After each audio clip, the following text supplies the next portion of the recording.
production of Fox Sports. We are Fox. We are FC. We saw great pitching by the Royals and Rays last night. Yordano Ventura with 6 shutout innings for KC. And Chris Archer with 7 shutout frames for Tampa Bay. But the Rays' James Loney came through in the ninth with the game-winning hit and a 1-0 victory. And now the Royals need a win today from Jeremy Guthrie to take the series and the homestand. Royals and Rays next.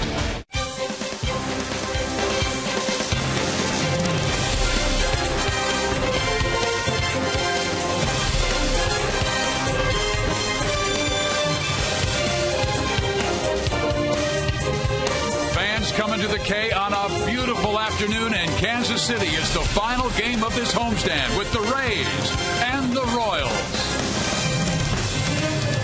Hi, everybody. I'm Steve Physiak. This is Rex Hudler, and the Royals are hoping to finish this homestand with a record of 4-2, and that's despite an offense that has really been cold to start the season, averaging less than 3 runs per game, and they still have yet to hit a home run in 7. They've been pretty bad, that offense, Fizz, but I'm going to tell you, it's going to change. Believe me, some of that starting pitching they've seen has been really good. How about the Academy Sports leaderboard that shows us how strong the starting pitching has been? Look at that. Number 1 in the American League, 1.94 ERA. Speaking of starting pitching, that's the bread and butter. That's the oil in a car. You got to have that. And it's been fun to watch, especially with their ace, James Shields, with that cambio. That beautiful pitch there is an equalizer. You want a scalper, a doctor? He's got the scalpel. Pass it to him. He dissects offenses and craftiness. How about Bruce? Bruce is being Bruce so far. It's wonderful to watch. You want some gas? You've got some young petrol. That's right, gasolina. He's brilliant. He could be on his way to Rookie of the Year, Fizz. He's been fantastic. A former Royal, Jake Odorizzi, won the 5th spot for Tampa Bay in spring training. He beat Texas with 6 shutout innings in his first start. And Jeremy Guthrie got the win in our home opener. He had 15 victories last year. He gets a lot of run support typically, and his Twitter handle is JGuts. Go ahead. Royals baseball is brought to you by your Kansas City Chevy dealer. It's Chevy Truck Month. Visit your Kansas City Chevy dealers to take advantage of Truck Month offers on the all-new Chevy Silverado. By the Missouri Lottery. Try the Missouri Lottery's new Lucky Sevens playbook with 6 pages of scratchers and 122 chances to win. And by AT&T, rethink possible.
series finale for Joe Madden and Ned Yost. It is the rubber game between the Royals and the Rays on a much more beautiful afternoon for baseball than what we saw last year when these two teams hooked up in the snow in May. Joel Goldberg out just above the fountains. The George Brett statue is over my left shoulder, and it is a picture-perfect day for baseball. And had a chance to talk with the Rays skipper this morning and asked him about his initial impressions of the Royals, and he said it's all about the pitching, and he believes this team will hit. But he said for years they had hitters, way back George Brett, of course, but then from the Johnny Damons and the Jermaine Dyes on to the Mike Sweeneys. He said now, though, they have the pitching that they haven't really had since the days of the Mark Gubazars, and that is what concerns him about the Royals, and he says that is why they have struggled here in this series. Jeremy Guthrie is set to take the hill. I'm Joel Goldberg. Enjoy the game next.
Low price every day. Gorgeous weather at the Cape for the Rays and Royals. Final game of this series. David DeJesus will lead things off. Ben Zobrist will bat second. Matt Joyce, who's had great success against Guthrie, goes third. Then Longoria and James Loney. Jennings, Myers moving down to the 7th spot. Hannigan, the catcher, bats 8th. And then Yunel Escobar. And Jeremy Guthrie, always strong at the K. Career record 14-7, 3.73 ERA in 26 starts here as a Royal. Jeremy Guthrie wants to keep the ball down and typically pitch his game. That's good tempo, mixing all of his pitches, curveball, slider, fastball. He's got a good changeup as well, and he wants to try to at least eat up 6 innings and try to hold the Rays down. They've done a pretty good job. Starting pitching has, not pretty good, a really good job as of late. Johnny G's back. Nice to see him filling in for Infante. Hopefully he brought his license with him so he might could drive. They need some run production. The Royals did send out Donnie Joseph and Aaron Brooks, and Johnny Giovitelli and Lewis Coleman were activated, and Ned Yost explained that Johnny's swinging the bat very well at Omaha, but he said this is only a temporary fix until Omar Infante gets back. They are unsure because Omar being rechecked by the doctors this morning, but they did say that Omar in good spirits, moving better, caught a break, but they wanted to get Gio's offense in there because he has 5 doubles in his 9 hits down at AAA Omaha. The crew chief, Jerry Davis, is behind home plate. Phil Cuzzy at first, Brian Knight at second, and Quinn Walcott at third.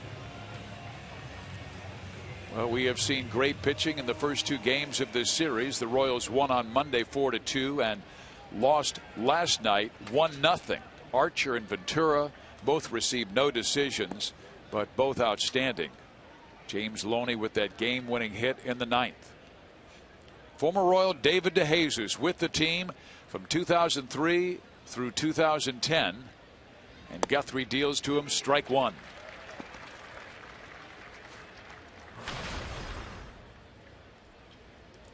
DeJesus last year, Rex, with the Chicago Cubs, the Washington Nationals, and the Rays. In the air, left center field, Lorenzo Cain on his horse runs it down right before he runs into the wall. Well, he said Jason Vargas gave him a workout on Monday when Vargas, in pitching stellar work, only allowed, what was it, 13 fly ball outs. Yeah, well, if it stays in the yard, Cain's going to catch it. Now, with that breeze kicking up here just before game time, that caught it a little bit. Nice place to hit it, but not at the center fielder because you'll be out. 410 to straightaway center in this ballpark. They have big power alleys as well. Now the batter Ben Zobrist, 3 for 7 in the series, now hitting .281 this year. Power alleys, kind of like your hair. Exactly. Okay.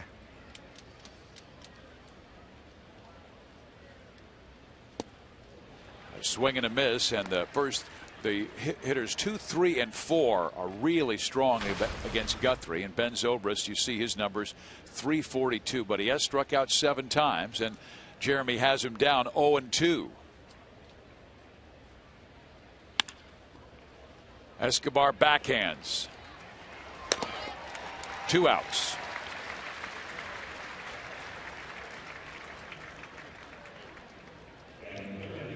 Casey won 6 of 7 from Tampa Bay last year, and they've actually won 11 of their last 15 games. In Guthrie last year at the Trop, Matt Joyce took him deep. Jeremy in his career, he's faced this team a lot because when Guthrie was with the Baltimore Orioles, they used to play the Rays 18 times. So this is game number 24 he has pitched against the Rays. Good news is 14 of those games he has pitched a quality start. That's right. Speaking of that, Guthrie's undefeated in his last 7 April starts dating back to 2012. 5 wins, no losses in that span. That's right. That'll work. Stay on that beam. Got to have some run support. We'll see it happen today.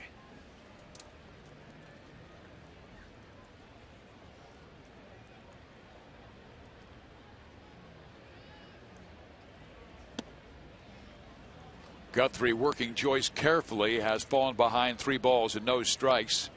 But Longoria is waiting on deck, and then last night's hero James Loney, who had the game-winning hit in the 9th. In there, 3-1. Jerry Davis, home plate umpire, 30th year as the man in black. It's a long time. It is ball 4 to Matt Joyce, so a 2-out walk, and now Longoria steps to the plate. We showed you that Joyce has hit 2 home runs out the Royals starter. So has Longoria. Longo's got the most at bats too, 42 against Jeremy. And you know, he's a dangerous hitter and a player on defense. Fantastic superstar in the game is Longoria, but the fact that he's healthy early in the year, that even makes him more dangerous. The last couple of years he's had hamstring issues, you know, amongst other things, and he's had to kind of pace himself, but he's a gamer. He plays hurt, but any player will tell you that these guys go out and they all have something wrong with them, but he plays through the pain. He went 3 for 4 Monday night, 0 for 4 last night. Ventura pretty much owned everybody in his 6 innings of work, only allowed 2 hits, a single to DeJesus and a double by Zobrist. But Archer matched him pitch for pitch. Two of the most talented young right-handers in the American League went toe-to-toe last night. Salvi bluffs the throw to first base, and racing back to the bag was Joyce. Well, this is a talented Tampa Bay team. Only two teams have won 90 or more games each of the last 4 years. The Rays are one, the Rangers are the other. Longoria rips it to left. That's a base hit. And Gordon makes sure that Joyce does not go further than second base. You know, on contact, I've seen Gordon make catches like that as a layout on the turf. But I think early in this one, he started in and the ball had topspin. He was able to read it. So, when in doubt, back out. Say he backed out. That way, you know, if he did miss it or something would happen coming in, then they get a run. So he played it safe with 2 outs. That's a smart play. And he'll allow his starting pitcher Guthrie to work against James Loney. Loney 1 for 5 in his career against the Royals right-hander. Last year hit .299, just .222 to open the first week plus. Rays have played 9 games, the Royals 7. The Royals have had a day off, and of course last Thursday's rainout in there. I mentioned Jerry Davis in his 30th year. He is a kind of umpire that makes pitchers throw strikes. He's a hitter's umpire. So he makes you find the wide of the plate.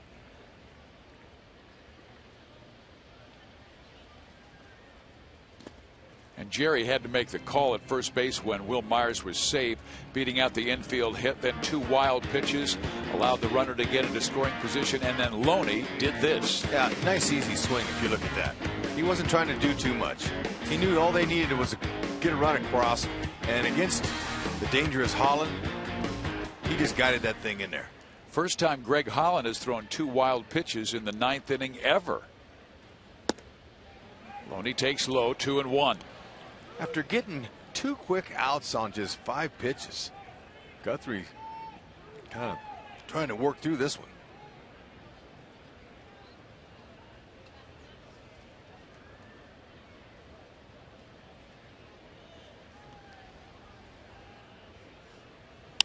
Loney with a ground ball. Giovatelli should handle this easily.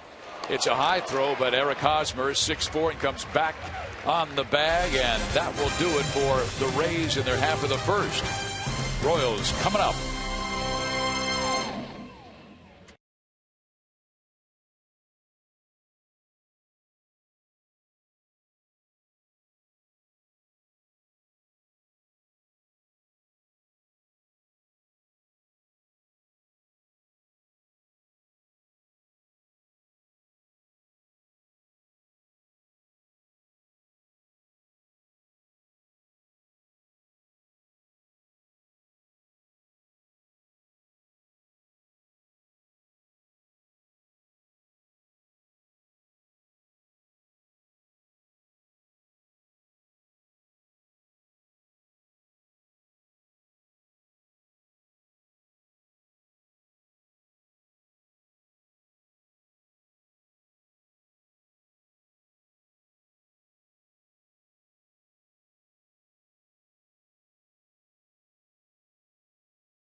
Often for 4th in Royals history, and the lineup he sent to home plate tonight is Aoki leading things off, and he has had a big series with 5 hits. Giovatelli called up from Omaha, then Hosmer, Butler, Gordon, Perez, Moustakas, Kane, and Alcides Escobar batting 9th.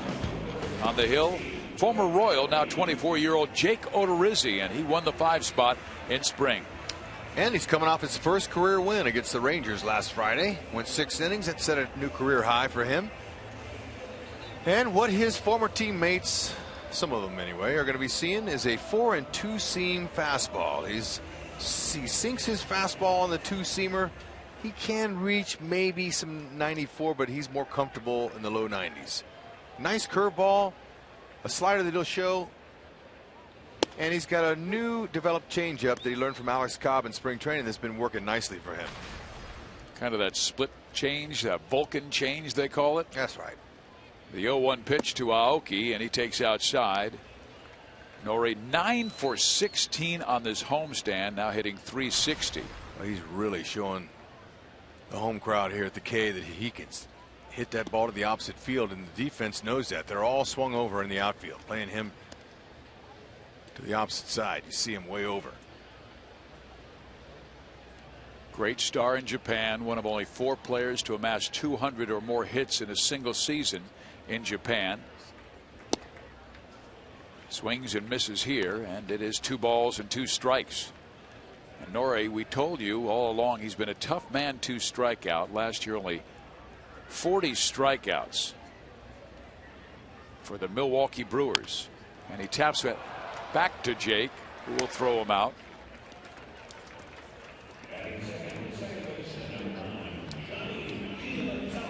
Defending behind Odorizzi today, you see a pretty good defense. Loney at first base, nothing gets by him. His infielders try to throw the ball by him, and they can't even. He's got great hands. He's good.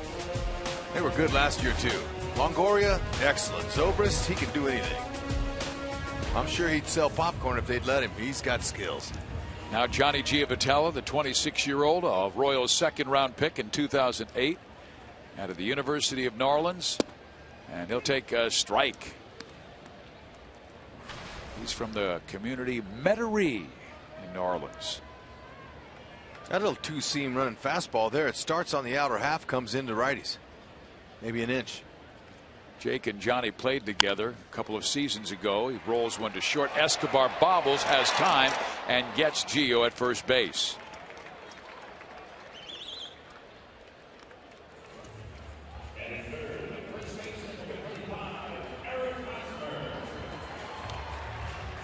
Odorizzi, let's check him out here from a side angle, slightly open as he starts. Now he doesn't try to do too much, and that's what you want. A small step back, gets his foot in a little toe hole there, right over the top and straight downhill.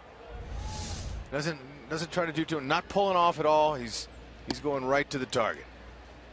And Jake's only appearance, Rex, against the Royals was in relief in a 10-1 loss at the Trop last year. Gave up 2 runs and 3 1/3. So most of the Royals don't have much experience against Jake, but this guy has faced him 1 time and has 1 home run. Eric sends it foul, left side, 1 ball, 2 strikes. Speaking of home runs, sure would like to see one off a Royals bat today. None in their first 7 games, continues a Royals record. Ball in the dirt.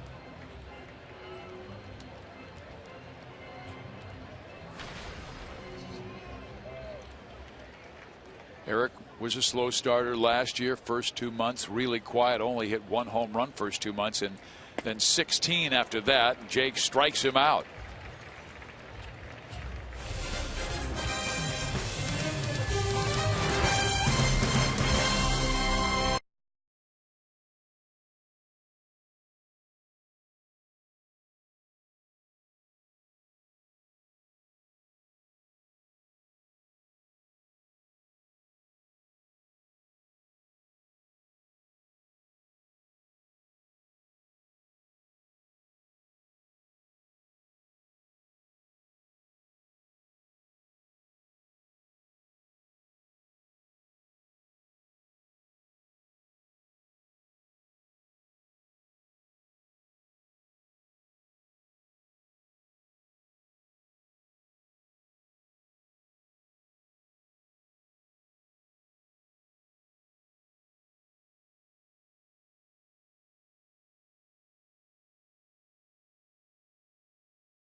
reminder as you enjoy a cold one to look forward to Miller Time later in today's game, brought to you by Miller Lite. This was Yordano Ventura last night, and he had his fastball exploding at 100+ miles an hour. But he had his changeup working too, and that complements it, and a great curveball working with it. So it's going to be fun to watch him pitch. And the top fastballs early in Major League Baseball, well, he's been right at the top, and last night didn't walk a batter. That really pleased Ned Yost, and 6 strikeouts. Just the command with that kind of velocity. Ooh, it's a good thing to see. And the fastest pitches this year, well, Yo has the first 4, and then Carlos Martinez, very talented arm with St. Louis. And 5th, that ball is skied to right field. Aoki pulls it down for out number 1 as Jennings is gone.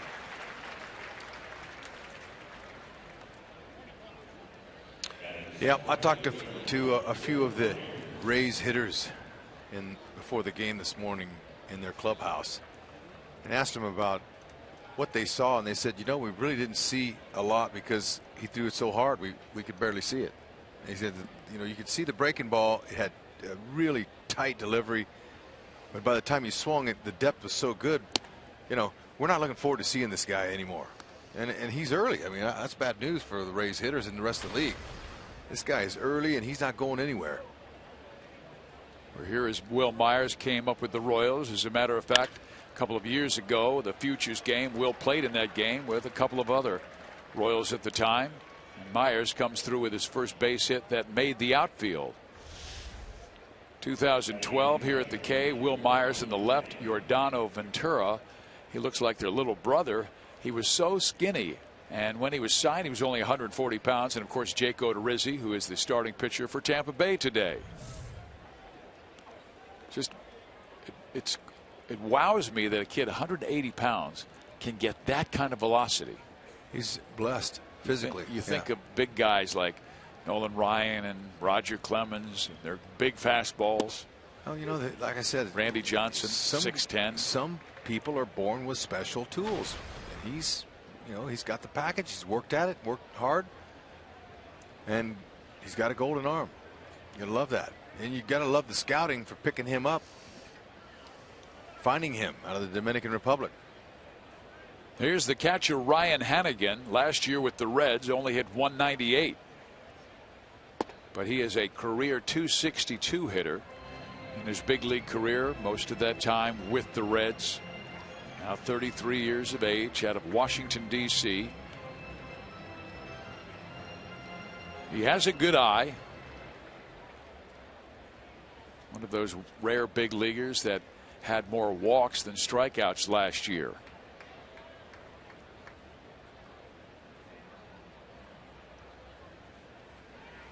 Myers not much of a threat to go.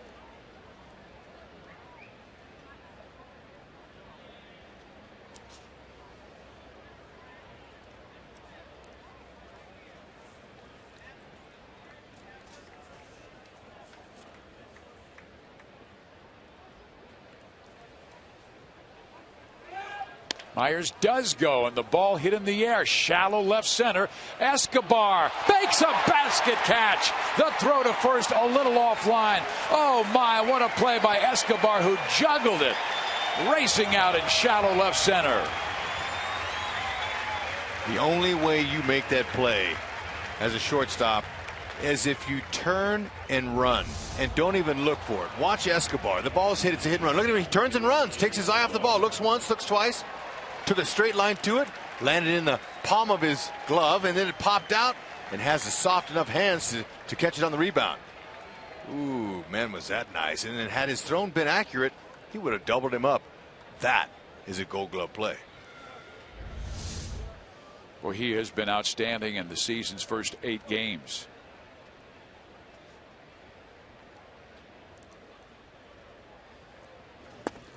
Guthrie to Escobar. You now 0 for 6 in the series.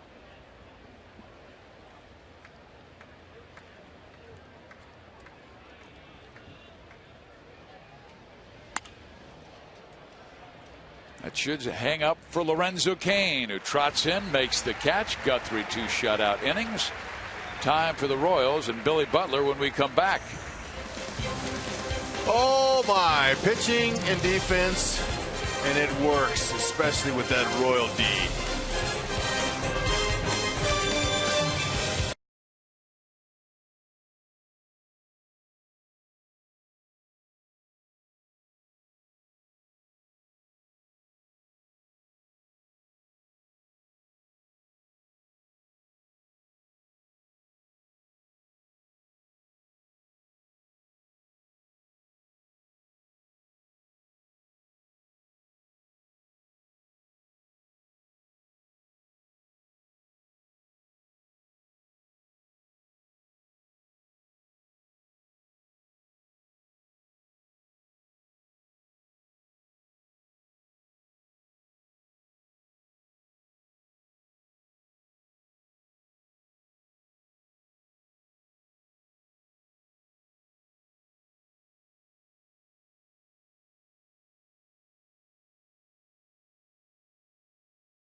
Top defense in baseball this year, and Alcides Escobar has been rock solid at short in the season's 7.5 games.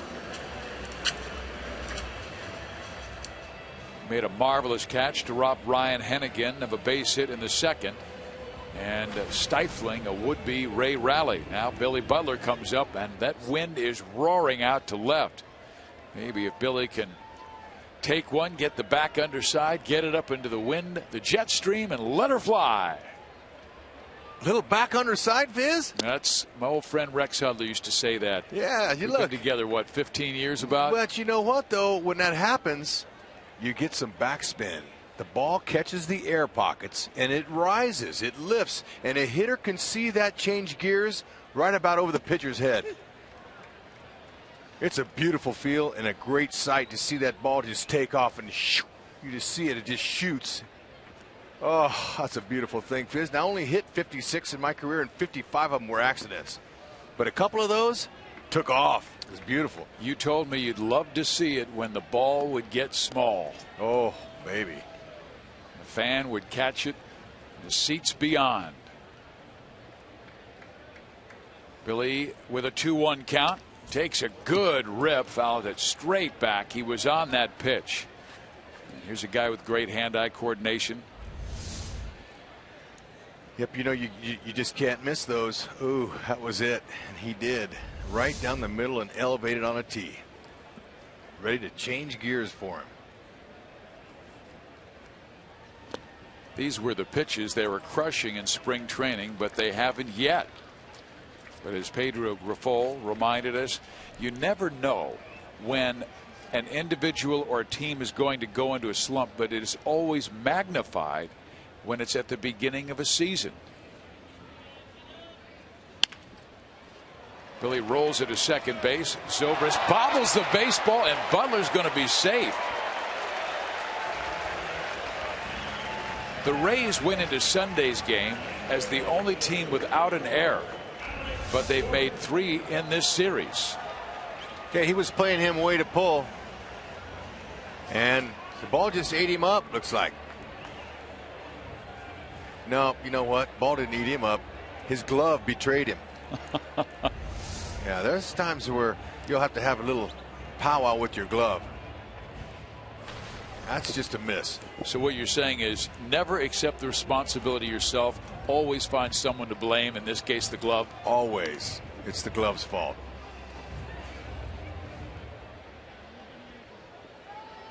Zobrist was charged with an error last night in a wild play, or really a weird play at second base. On the exchange from glove to hand, he dropped the baseball, and they said he did not control it in his glove. Rule 2.0. Well, we're going to get an expert up here. We can break it down for you, but next inning. That must be Joel Goldberg getting the expert. He's an expert, yes, but he's not as good as the expert we're going to have up here. Okay. Kansas City's That was kind of own a backhanded compliment you're giving Joel. Steve Palermo. We have the head cheese coming in. Count 1-1 to Alex Gordon.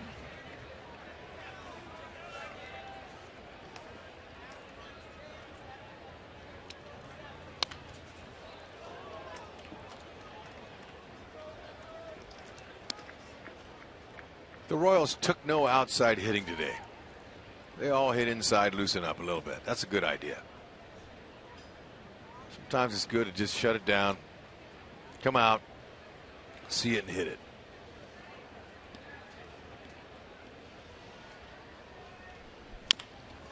Gordon pulls it. First baseman Loney gets it to Escobar, but they will not get Alex Gordon. So the Royals exchange good speed for below average speed, with Gordon the good speed guy and Butler now coming off the field. Salvador Perez checking in. And fans, you can vote for the Royals Player of the Month at rallyhouse.com. Royals and you will be entered to win a majestic prize pack from Rally House. And of course, Salvi would be one of the leaders in that category. He's second in the American League in batting at .476 to the Chicago White Sox Tyler Flowers at .478.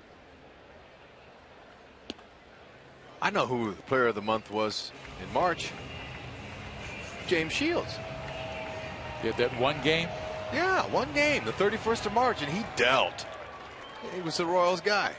But how about down under, where you're not counting those down under games with the Dodgers and Padres or Arizona Diamondbacks? I beg your pardon. Just talking about for the Royals. Okay.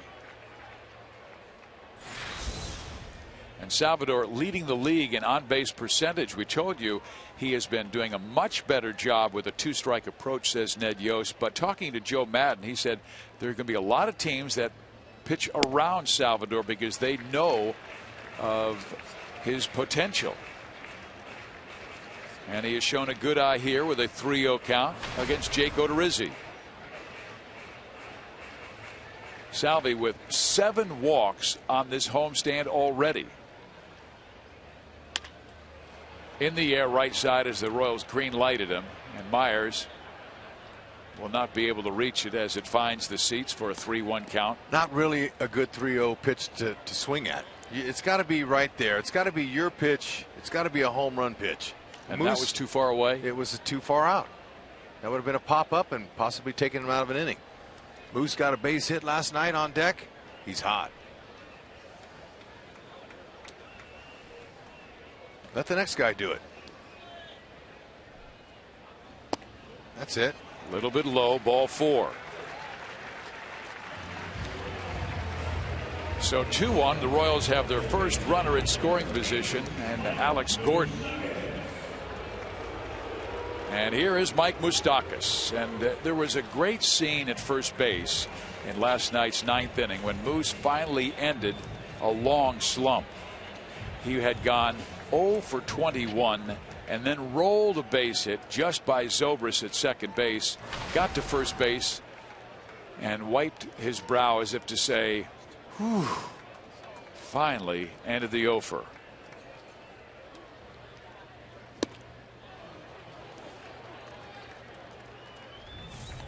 Yeah, you know what? That's how you get it, too. Look at, here comes the smile. He wipes the sweat, says, all right.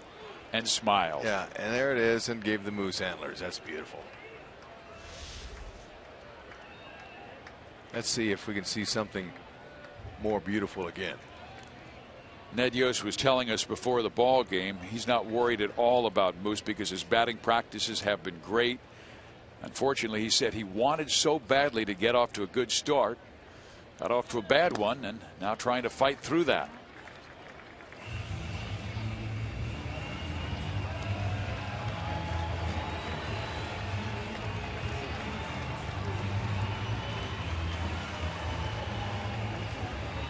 Two on, one out. Royals 3 times had the bases loaded last night and could not score, twice with 1 out. That is down the line foul, 1-2. That's one of the reasons Pedro Grifol told me, Rex, that he wants him to use a left center and center field approach, because there are pitches middle in that he was hooking foul, and this year, if he waits a little longer, those might be fair balls down the line and driving in runs. Yes. However, this 2-strike approach here is what he's been working on since the winter time in Venezuela. So this situation right here is perfect. Let's see if Moose can wait on something and shoot the ball to left field. Let's just see what kind of student he is and can apply it in today's game with a runner in scoring position. They need him. Anything close, you got to be hacking too. Any borderline pitches, you know, don't let him call you out.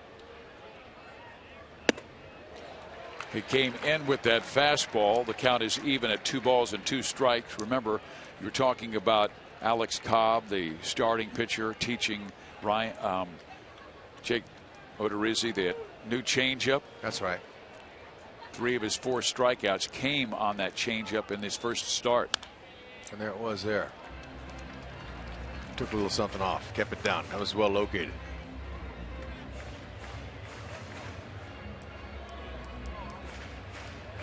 In his first start, 22 of his 95 pitches were changeups, 14 were for strikes.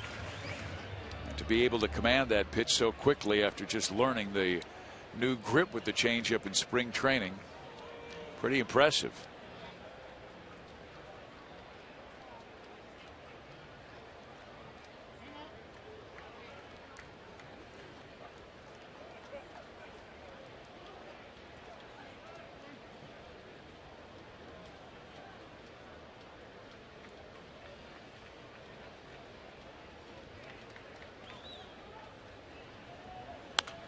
Ooh, he had a good rip on that offering.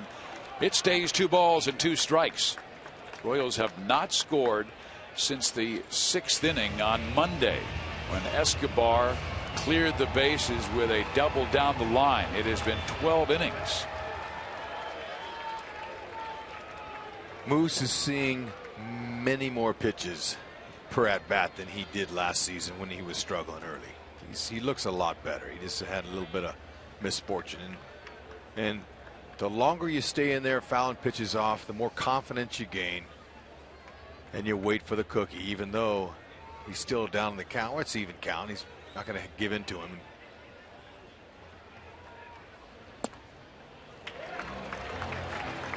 High and tight, 3-2. Remember, Jerry Davis is being very consistent on both sides today, Fizz. He's a guy, he's a hitter's guy, so you got to put it on the white of the plate for him to call a strike. So Moose has got a good nice eye going here.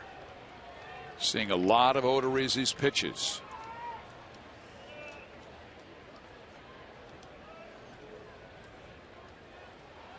Gordon was going. There's the throw, and Alex is out, and it is a strike him out, throw him out double play.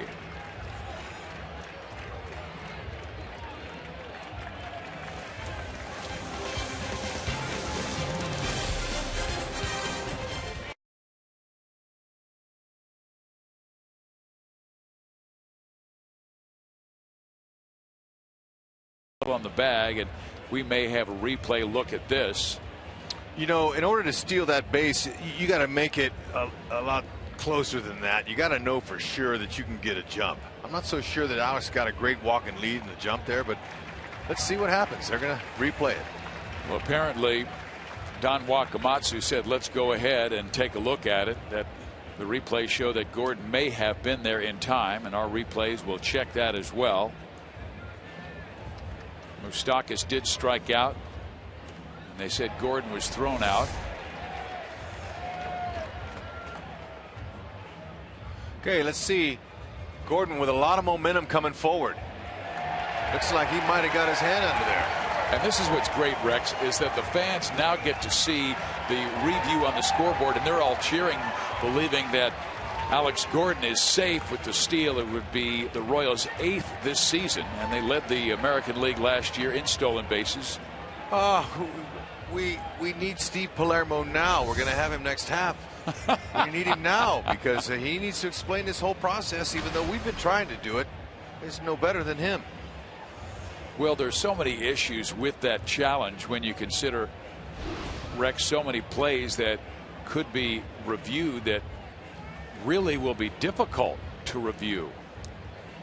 And I mean, is that conclusive evidence there to change it? I don't know. I don't know. It has to be conclusive evidence. Rex, let me give you a situation. Runner at second base, 2 out, close play at first. The guy at second base races around third and comes home to score. Well, if you debate the close play at first, where do you place the runner? Does he score? Maybe that's something we'll get from the gentleman who's next to you, Steve Palermo. Yeah, that's a little over my head, Fizz. That's hard to follow you there. Well, let's bring Steve Palermo into the conversation and talk with him, because Steve Palermo, one of the great umpires, and now he reviews the game and helps the umpires. And Steve, with the rule change, talk about the positives and also the negatives that you see. They said it is not conclusive, so Alex Gordon is out. The call stands. The inning is over. We'll come back and visit with Steve Palermo right after this.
Here in a 0-0 game between the Rays and Royals. Steve Physiak, Rex Hudler. We're now joined by Steve Palermo. And Steve, a longtime umpire, now he works with the umpires. And Steve, the question I had before the break, what do you think are the positives about the rule change and also the negatives about the replays? Well, the biggest thing for us is, as umpires, you always want to get the play right. And that's what the umpires are all about, and that's what replay is all about. And it's the big miss, as Tony La Russa describes it. Something that could be a game-changing call. We want to make sure that we get that right. And now we have the luxury of replay so that we can get it right. And we showed you the numbers the other day, how many games were played and how many missed calls there were, and it was dramatically favoring the umpires. The great job they always do. And here was the play at third base, and your call. Well, my call is, I don't know when Alex actually touched the base, and you're not trying to skirt the issue, but I need clear and convincing evidence to the contrary as to what the umpire called. And there's a reason why those umpires are on the field. They get a good look at field level. from the looks that we see and the best possible angles, TV is great. TV gets into a lot of angles that we can't get into, but the umpires are trained to get into a specific angle for a specific play, and Quinn Walcott at third base was in a very good position in order to see that play, and he didn't think that Alex's hand got on the bag before he was tagged out. Now, when you go ahead first and you go in and you put your fingers down and you hit the front part of the base with your fingers, you could break your knuckles, you could break your fingers. So Gordon's palm got on there. So really, it's the palm that touches the base, not the fingers. Yeah.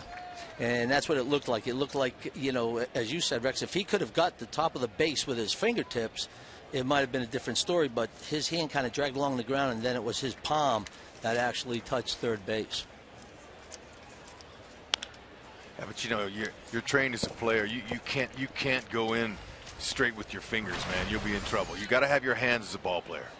Whatever happened to that foot first slide? Yeah, you know what? A lot of guys think they get there quicker head first, and that's a natural thing too.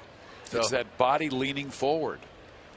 And here is David DeJesus, who flied out to center field his first time up. DeJesus sends it foul. The count will stay at 3 balls and 2 strikes. The play last night, though, Steve, at second base, to us, it looked like Zobrist made the catch, and in the exchange, and we've seen great shortstops like Ozzie Smith almost use it like a paddle to get it into his hand. That's the play we're talking about. Your thoughts? Mm-hmm. Well, there's 3 elements that have to take place for this to be an out at second base. The first is that he's got to show that he has firm and secure possession of the ball. The second is that he has complete control of the ball in his glove. And the third is a voluntary release. Now, he flips it out of his glove. Does he look like he has a voluntary release there and he did what he expected to do with that ball? I don't think his intent or his voluntary release was to bobble that ball and have it drop on the ground. So all elements of that play were not fulfilled. DeJesus to center field. Kane will run it down, and that's the first out of the 3rd inning for Jeremy Guthrie. There was a play like that in the Chicago White Sox game where Adam Eaton made an apparent catch. Same situation resulted where they said in the exchange there was no exchange, that there was no first catch. Yeah, I made the statement in spring training that I think that the baseball viewing public around the country this year is going, and basically around the world, is going to find out exactly what a catch is, the definition of a catch, and what truly is a catch now, and what is an out at second base on the front end of a double play. I think people are going to come to realize that it's not just a granted thing, at second base. You've got to make that transfer, and we've instructed our umpires, make sure that they show possession in their meat hand, that free hand, the non-glove hand. Make sure that they've got possession of that first. For those of us that have been on the field and performed for many years, like you and I, we have our set ways, and I think this season with all this replay, there's going to be a little resistance. Talking with Jerry Davis, he said there's going to be some resistance, but if they continue to make the calls consistently, the people will start to understand that you have to have total control of the ball. That's right, and it's very well said. We need consistency throughout. We tried to set standards for the umpires when we were in New York, and we gave them a very large sampling of plays. And we sat in a room until we had everybody basically on the same page when they walked out that door, and full well knowing that what would be an out, what would be called safe. Fouled off. There is a play that you can review. It's the trap in the outfield, but you cannot review a trap in foul territory or on the infield. Why is that?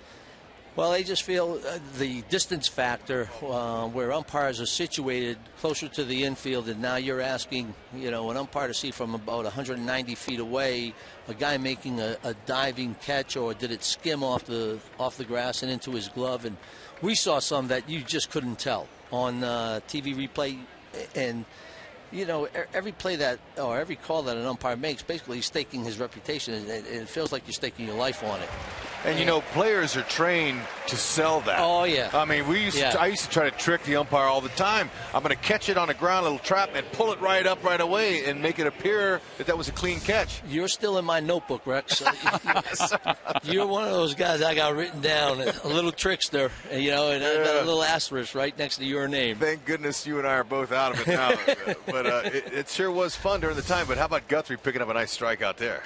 Struck out Ben Zobrist.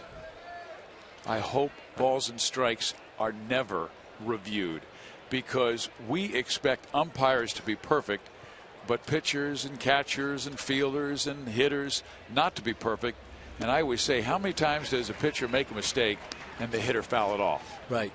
Right, exactly. I mean, pitchers get away with a lot of mistakes, you know, because it is so difficult to hit a baseball and to square it up.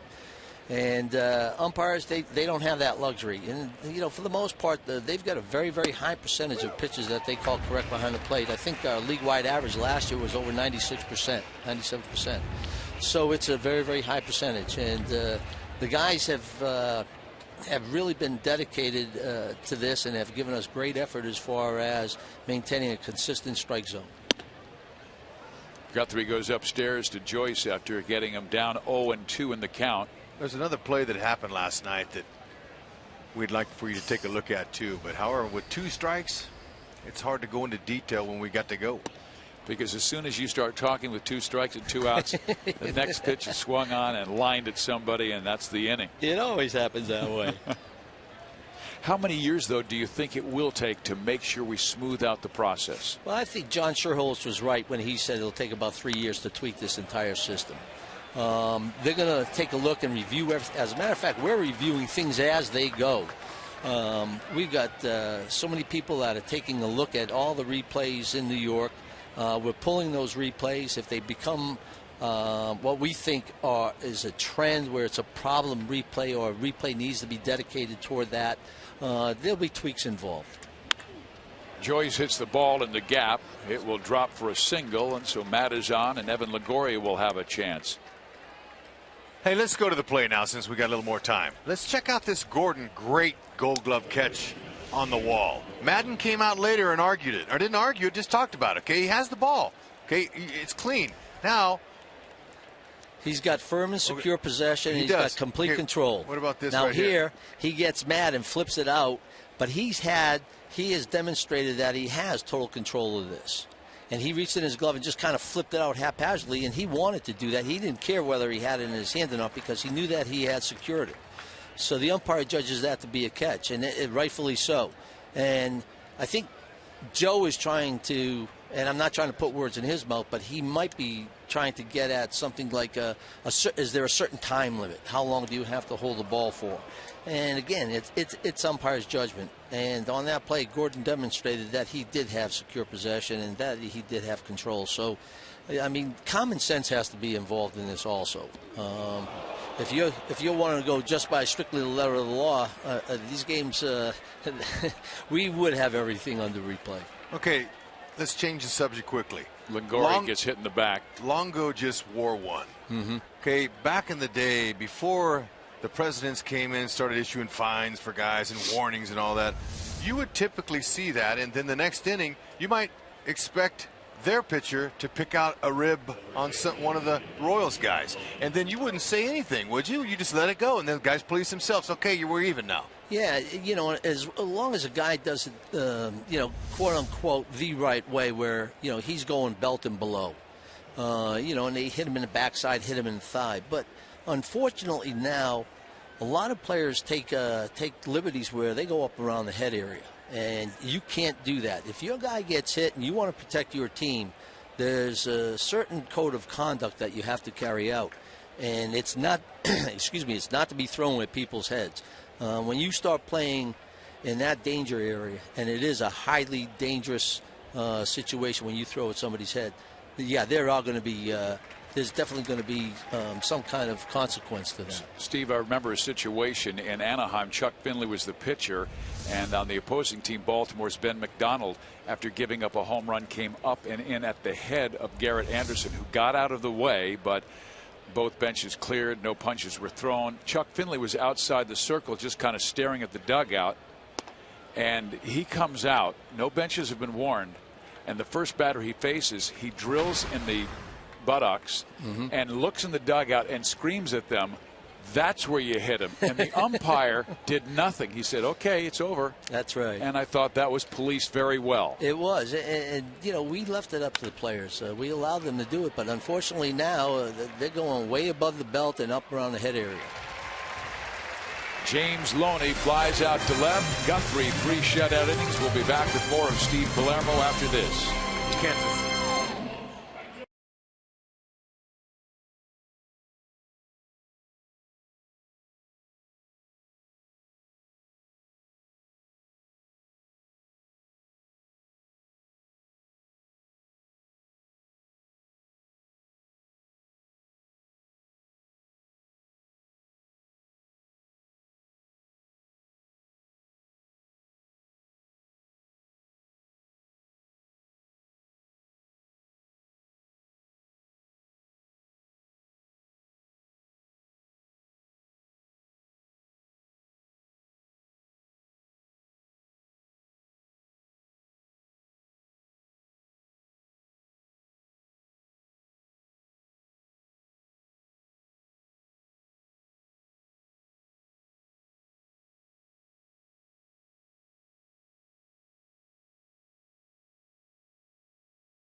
mother since she was little. She's been able to help her community in many ways, including organizing community gardens, planting redbud trees, and driving trucks on neighborhood cleanups.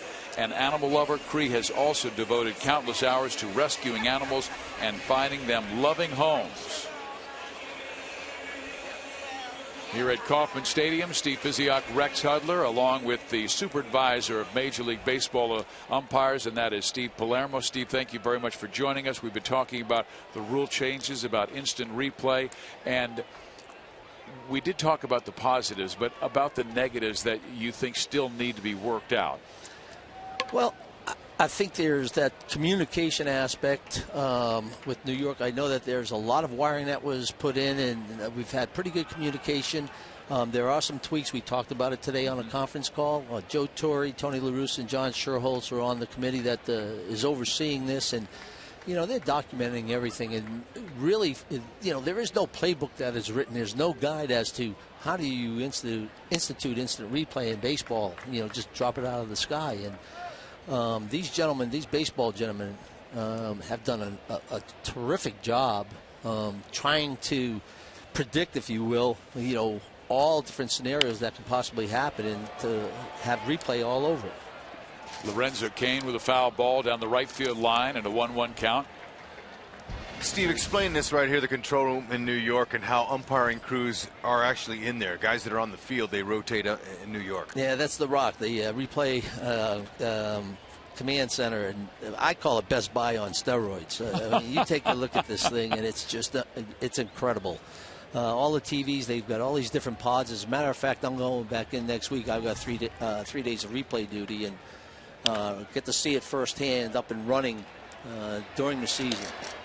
But we went through a lot of the details and how it would work back in January, and then we went in early February, and we ran all the umpires through this so that they would have that replay training.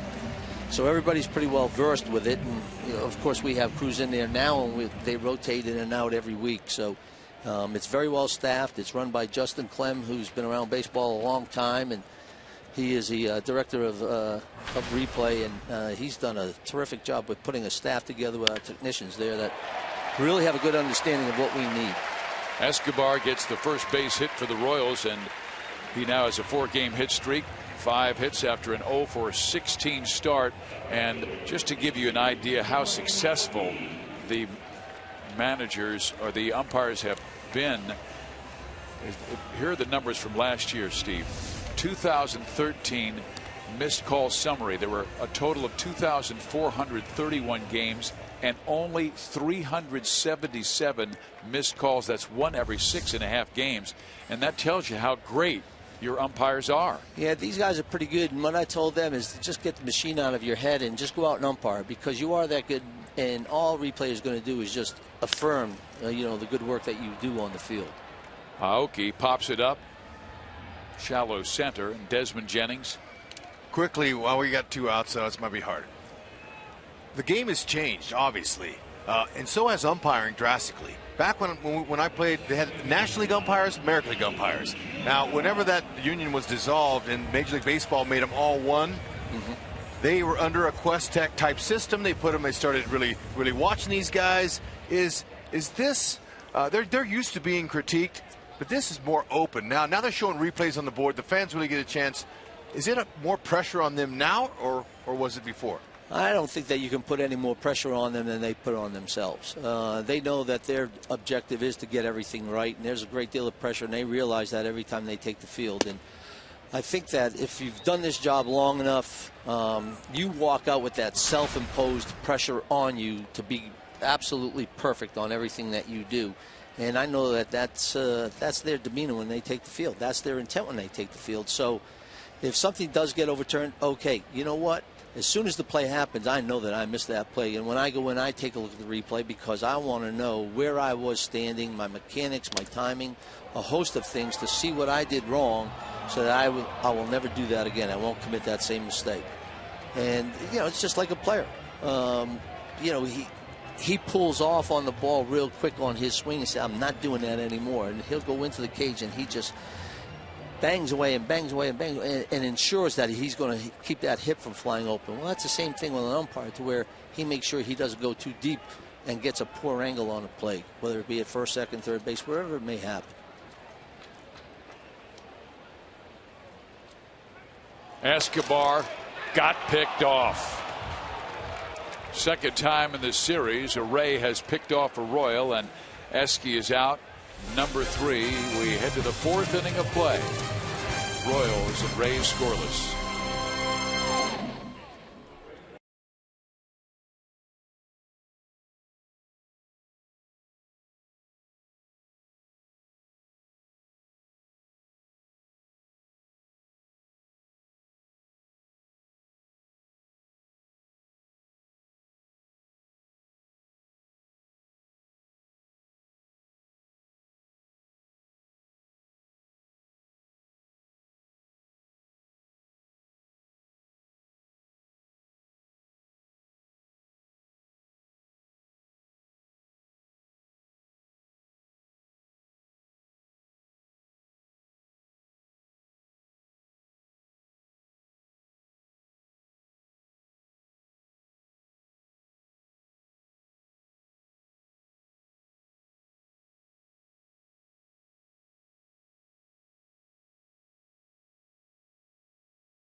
Gets unlimited talk, text, and 1 gigabyte of data for as low as $25 per month per line while on the Sprint network. The more people added, up to 10 total, will lower your rate. Plus, while you'll save as a team, all accounts can be billed individually. Steve Physiak, Rex Hudler, Joel Goldberg, Jeff Montgomery with you. Royals and Rays, once again, fine pitching duel between Guthrie and Odorizzi. Jeremy to face Desmond Jennings, Will Myers, and Ryan Hannigan. Guthrie's given up 3 hits, Odorizzi 1.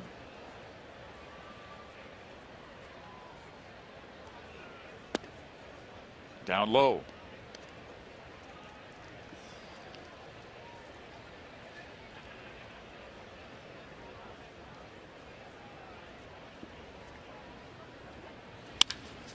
Jennings hammers it to center field and deep, and it's 1-0 Tampa Bay.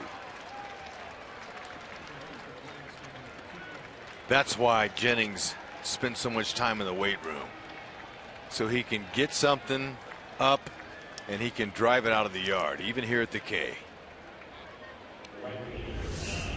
That's his first of the year. He might hit 15 to 20. That's right down the middle. Short, compact stroke. Got a little back underside. Ball just shot out of here. You can tell by the sound he got it all. Now Will Myers, who singled his first time up, takes strike 1.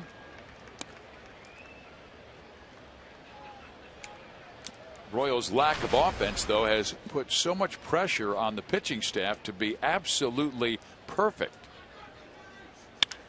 And now Myers shoots one to center field, and Kane will be able to get there in the left center gap. 1 out.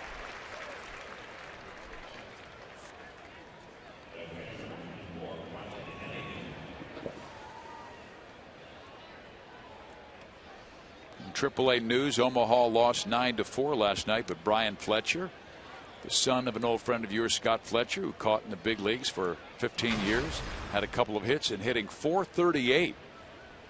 Northwest Arkansas lost, but Jorge Bonifacio hit a grand slam home run. We told you last night that one of the Royals' first-round picks, Sean Manaea from last year, pitched his first pro game, gave up 4 runs in 3 1/3, 1 walk, 5 strikeouts.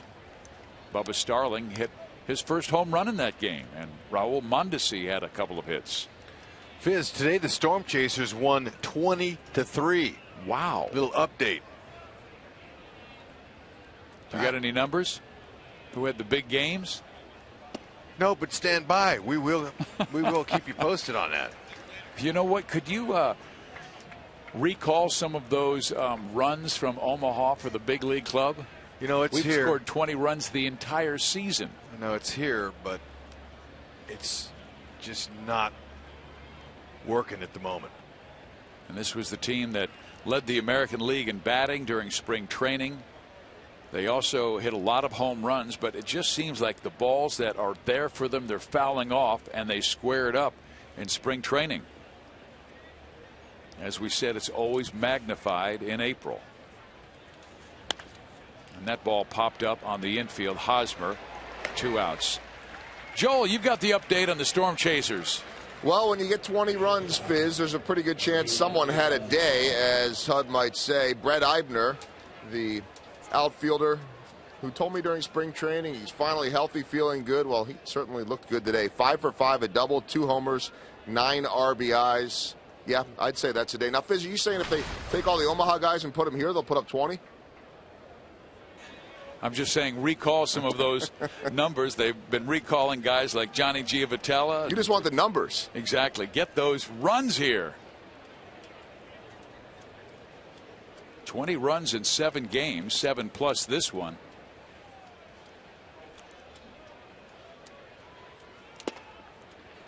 Yunel Escobar fly to center field his first time up.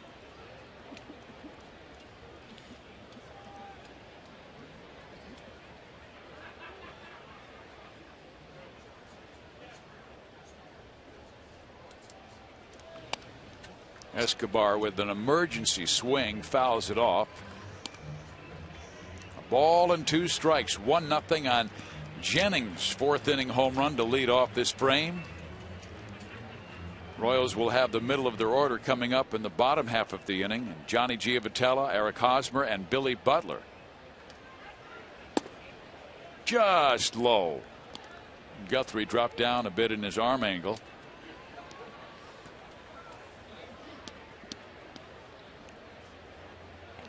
But I read a great quote today, HUD. If you focus on results, you will never change. If you focus on change, you will get results. Gotta have change. I got 37 cents and change, and that's it. Guthrie, earlier in this outing, threw a nice slow curveball. Not an eephus pitch, but a slow one. And it worked. He got a fly out. He might throw 2 or 3 of those a performance.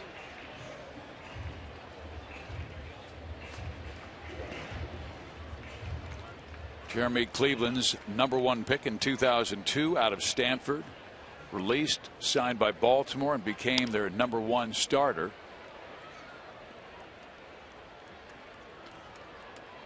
Very durable with the Orioles.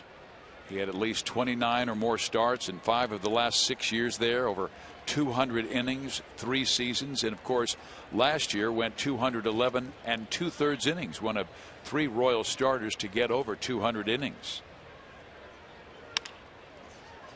Escobar throws out Escobar, but Jennings goes deep, and the Rays take the early 1-0 lead.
bread coming soon to College and King in Overland Park.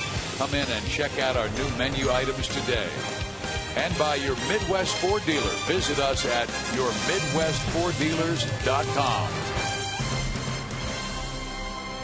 Steve Physiak, Rex Hudler, Jeff Montgomery, and Joel Goldberg with you at Kauffman Stadium. The Royals have been shut out the last 14 innings, and Jake Odorizzi, a former Royal farmhand, has shut them out for 3. He's allowed 1 hit, 1 walk, and now he'll face Giovitella, Hosmer, and Butler. Gio, his former teammate in the minor leagues for a bit.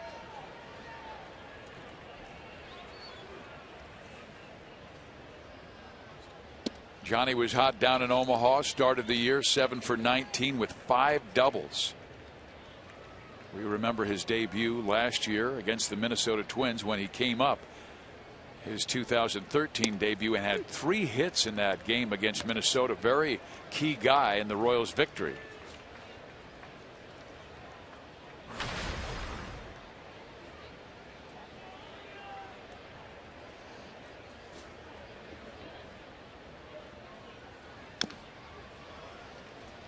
One ball, 2 strikes.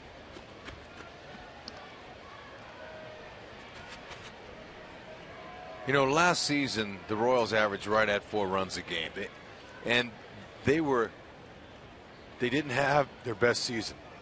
There was a lot of guys that underachieved, and if they were hoping, Dayton Moore was, at least if the offensive guys can have their normal years, they should supply the pitching staff with enough runs to get to the playoffs this year with the defense and the pitching the way they are. But starting off again here, they're not performing. And not to say that they won't, but there's a knock.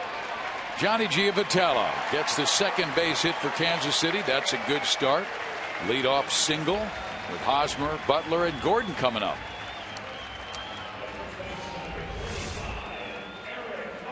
Okay, that's a ball that's up, it's elevated. It's anything that's up is a little bit easier to put into play. Okay, so he just goes with it off the end of his bat, drops it right in there for a nice single. Let's see if they can manufacture some runs here. Although you're not going to ask Hosmer, your number 3 hitter, to give himself up. You're going to hope that he can hit a gap somewhere, or even send that ball into the hydration station, as he calls it. Let it take a drink. Oh, and he was on that pitch and fouled it straight back. We've seen that too often on this homestand where pitches have been there and they're just on them because when they are fouled straight back.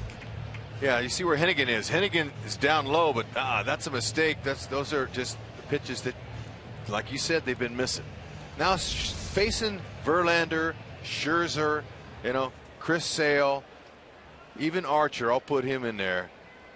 Those are all guys that when they're on their game, you're not going to get a lot of hitting, because that's been known in baseball. Great pitching outdoes great hitting. However, you mix in some number 4 starters like Eric Johnson, John Danks, the 5th start for the White Sox, Matt Moore, here in Odorizzi. Look, these are pitchers that they can beat, and they should be beating. However, they are in a funk right now, a cold funk, and they are not hitting. That's as simple as you can put it. They should be beating some of these guys. Well, that's a shot up the middle. Giovitella was off to the races immediately and makes it to 3rd. So the Royals have a great opportunity to tie this game or take the lead with Billy Butler coming up. Yeah, you know what? Little things. Go ahead little by little and build till the big bopper comes.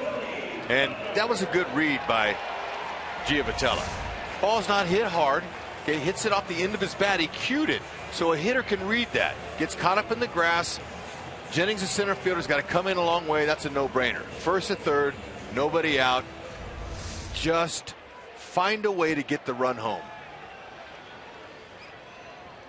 Longoria playing back at 3rd. He came in to visit with Odorizzi. We talked about it in the pregame show with Joe Goldberg and Jeff Montgomery. They were so kind to let me in. Just to shorten up your swing and try to get him in. Don't try to do too much. Although when Billy gets his pitch, he'd like to send one out of here. But you got to sometimes just get the run in no matter what it takes.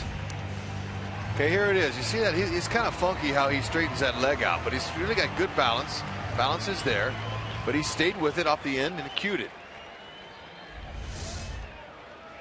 Billy had one in his wheelhouse just above the belt and fouled it straight back in the second inning. He would later reach on an error.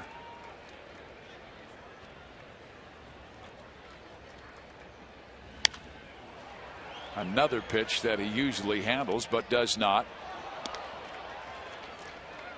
Royals have not done a good job yet with runners in scoring position. They're 0 for 1 today, and they're hitting under .230 with men in scoring position for the season.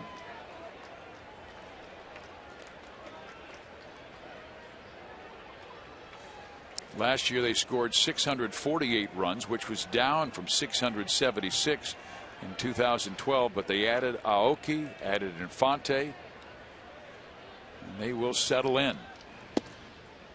Outside, 2-1. Jerry Davis not going to give you the corners, and he hasn't for both sides. Hitters umpire.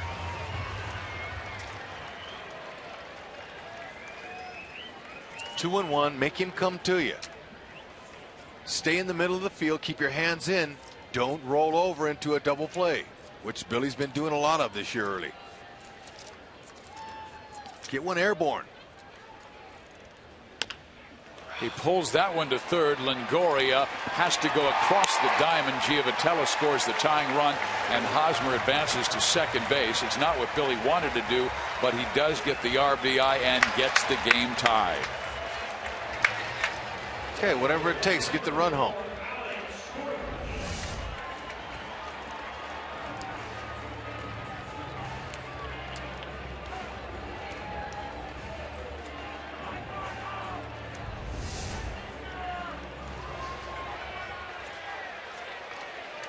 Now Gordon with a chance to break the 1-1 tie as Hosmer in scoring position.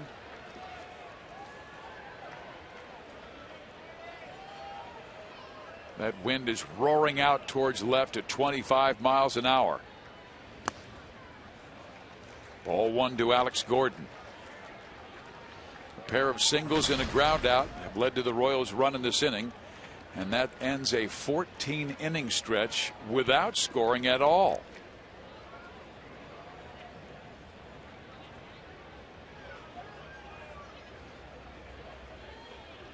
Hosmer trying to get a good secondary lead. Gordon pulls it. That's a base hit that finds right field. Here comes Hosmer. Royals take a 2-1 lead. That's a pair of seeing eye hits that have led to a couple of runs in this inning. They don't care. Just get the runs home any way you want. That's how the game's played. Nice piece of hit. 6th RBI now for Alex Gordon, who seems to be stepping up early this year as the team's leading candidate for the bus driver.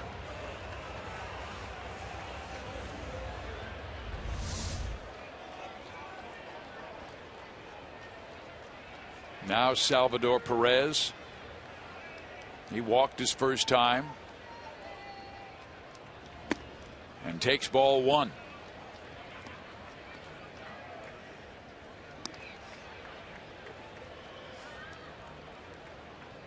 Eight walks on this homestand for Salvi. That is really good.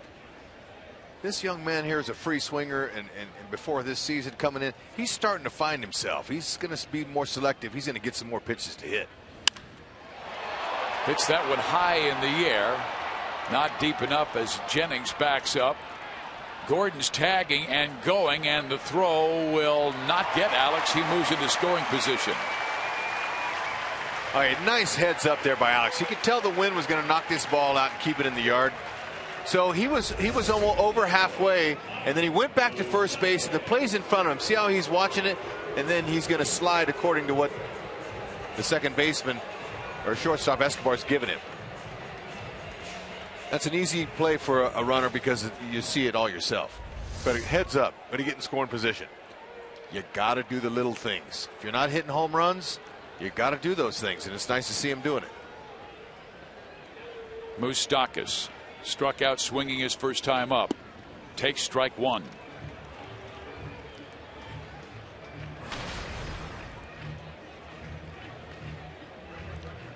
Much expected from Moose ever since he was drafted in the first round back in 2007 as a high school senior. He was named the National Player of the Year. First round pick by KC. He and Hosmer came up together along with Johnny Giavotella. And that's what Dayton Moore is doing again, where he puts a core of their great players together on one team.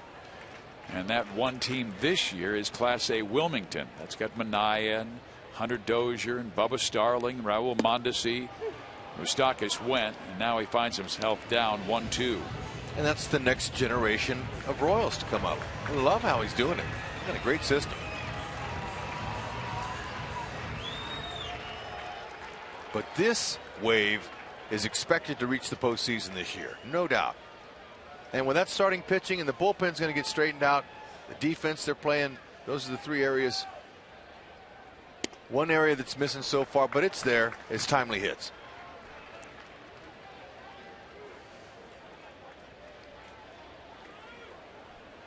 Well, they got one from Gordon in this inning to take the 2-1 lead. They'd love to see another from Moustakas, who has one RBI, and that came on a bases loaded walk.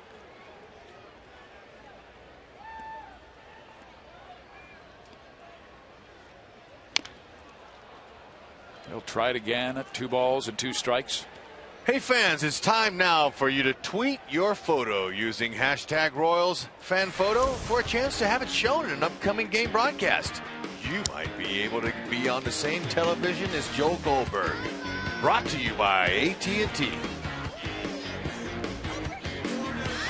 And we'll have one of those coming up for you later today.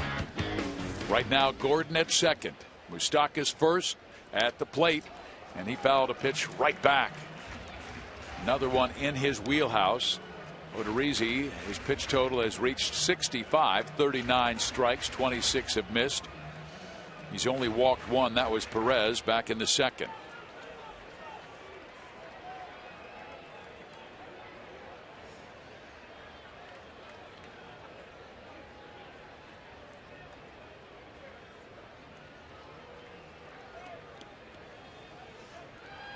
Now the 2-2 pitch.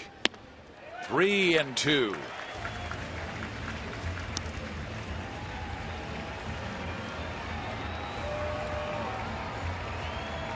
That's one of the great things that Pedro Grifol likes, is the fact that Moustakas is seeing a lot of pitches. It's going to happen for Moose this year. Is. Believe it. When you work hard, hard work pays off.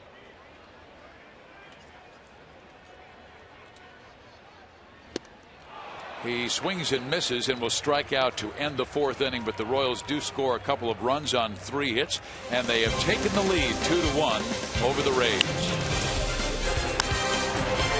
Find those holes, boys.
the Royals, his team is built on pitching and defense, and so they invest so much in their catchers. Obviously, the Royals have Salvador Perez, but real interesting discussion with him today. They traded for Ryan Hanigan in the offseason. We all know about Salvador, but they traded for Ryan Hanigan and then immediately locked him up with a long-term extension, and he believes that he has a great catching duo in Hanigan and Jose Molina. What was interesting was he said they're two totally different catchers. They're both great at framing a pitch, but he called Jose Molina more of what he said a gatherer, and he said Ryan Hanigan is more of a sticker, meaning he will reach and stick the shot, whereas Molina is more one that's going to gather it. He's going to quietly bring it in and get it back into the zone. And so a little bit of a different technique, very quiet, not a lot of noise from Molina, who will frame it that way. Hanigan will go out and get it before he frames it. He said that the gatherer would be more like a Bob Boone, and that's what Jose Molina is. He said the sticker would be more like a Mike Scioscia, or he said that's what he sees from Salvador Perez. Guys, two different types of catchers receiving the ball. Thank you very much, Joel. And Jeremy Guthrie, who hit Evan Longoria earlier in this game, almost hit David DeJesus in the back. Money, did you ever pitch to a gatherer or a sticker? Pitched to Bob Boone. He was certainly a gatherer. He taught Mike McFarland a lot. Really did.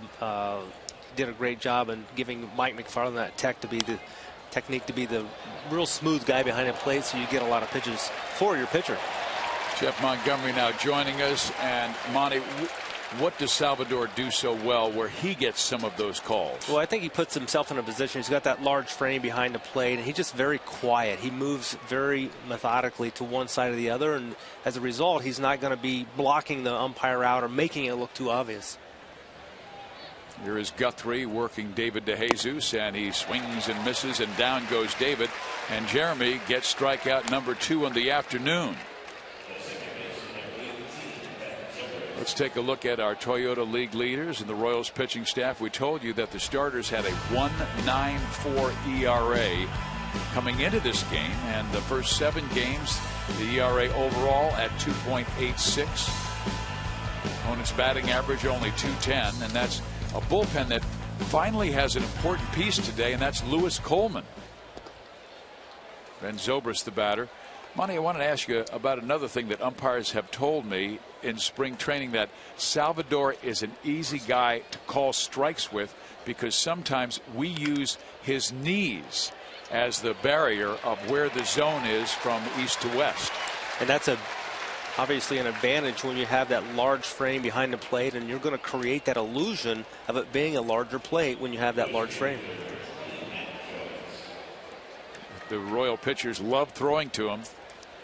James Shields said the one thing that he wanted to connect with was his energy, because he said the first time I saw him, and it was Sal's major league debut against the Rays, and Shields on the other side, was the energy he brought to the position. He was shaking his fist. He was connecting on every single pitch and was empowering that pitcher to do his best.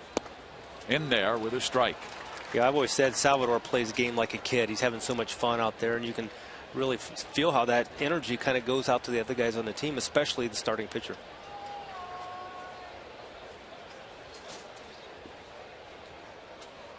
Monty, they were just having PFP drills in spring training, and Salvador was catching the ball when it was thrown from the pitcher who was covering first base in, and then he'd wing it to the third baseman and it would make a perfect pitch. He'd shake his fist like an umpire and lift his leg like one of the umpires would do, and he had everybody laughing. And of course, when others were doing it, then they would mimic Salvi, and it just seems to be a great connectedness on the team. Well, you have Latin American players who've been playing this game since they were old enough to put a glove on their hand, and they enjoy and they respect and they certainly appreciate the opportunity to now do it on the big stage here in the United States. Salvador signing a long-term deal with Kansas City through 2019. Love to have him. He's a cornerstone and a natural leader. The 2-2 pitch to Joyce is fouled off. Guthrie's pitch total is now at 83, 53 strikes. He's missed with 30. Walked 1. That was Joyce back in the first. Get 6 innings out of him today, he'll be good. He's looked really good. I think pitching today with this weather has helped him a lot in comparison to his opening day start. He pops up Joyce. Kane shading his eyes from the sun. There to make the catch. A 1-2-3 fifth. The Royals head to the bottom of the inning with a 2-1 lead over Jake Odorizzi, with Kane coming up.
Out to the K on April 22nd as the Wichita State Shockers and the Missouri Tigers play in a border clash with the National College Baseball Hall of Fame Classic, presented by Farmland Foods.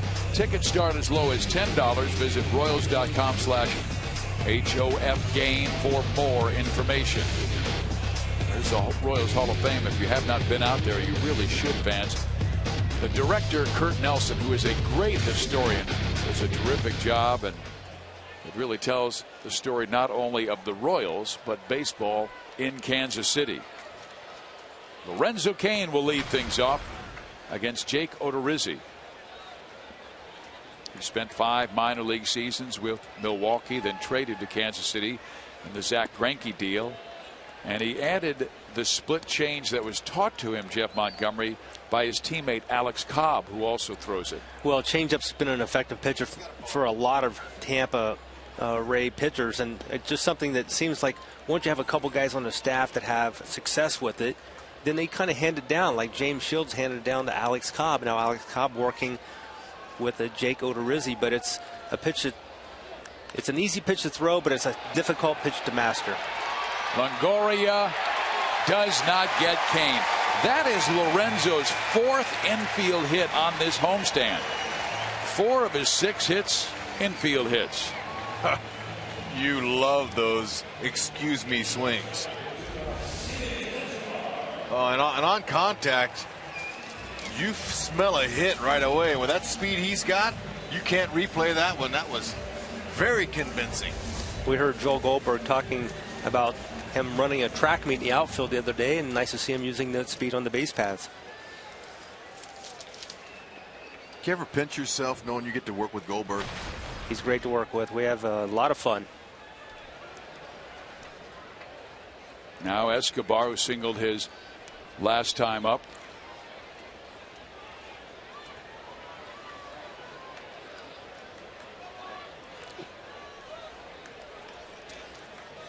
Alcides had the big hit in Monday's win, a bases loaded double that cleared him. Royals won it 4-2. He sprays that one to right field. Strike one.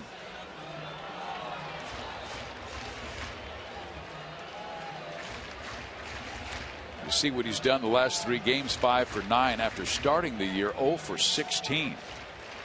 But we told you he did not play that much in spring training.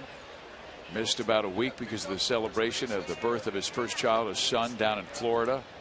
Then came back and had a sore shoulder. Kane dives back safely. Well, the one thing that Rusty Kuhns can be happy with, first base coach for the Royals, is that he wasn't really happy, but Escobar got picked off, but his streak came to an end. So now he doesn't have to worry if Escobar gets on, whether he can get a jump or keep that perfect streak intact. Maybe take a few chances now. Yeah. Rex, you wanted to see Escobar bunt in the 9th inning with Moustakas at first base last night. Well, you know what? It made sense to me. Moose, obviously they were down a man, so they couldn't afford to pinch run him. So when you're down a run and late in the game like that, you want to get that runner to second base, and Escobar's the perfect guy to bunt him over. But you know, it's up to the manager. Those are things that he decides, and he want to stay with him, and also Dyson when it came to pinch hitting Maxwell. He said he wanted Dyson's speed and the chance that he could get on base and actually, you know, hit a double or score with his great speed. So the go-ahead run. And Escobar led the American League last year in sacrifice bunts with 9. But the Royals went quietly after the Moustakas base hit. Escobar flied to right. Dyson struck out, and Aoki made that final out. Well, Escobar made a great play early. It was beautiful. Honda, most trusted player, as trusty hands as Escobar. Look at him, takes his direct pass straight back and missed it on the initial catch, but what a juggling act. Oh yeah. In the dirt, blocked nicely by Hannigan. He could juggle in a circus. He has some hands, that's for sure. Ringling brothers might have their scouts out here. Escobar grabs a handful of dirt. Trying to get that good grip. Somehow get Kane home from first base.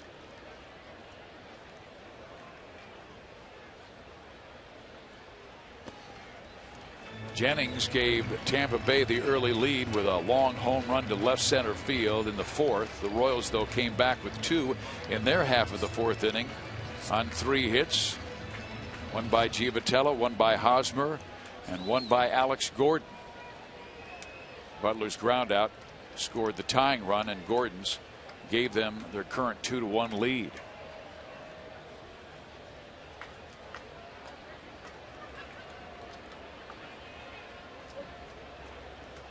Kane does not go. Escobar swings and misses, and down he goes, and that's 4 strikeouts now for Odorizzi.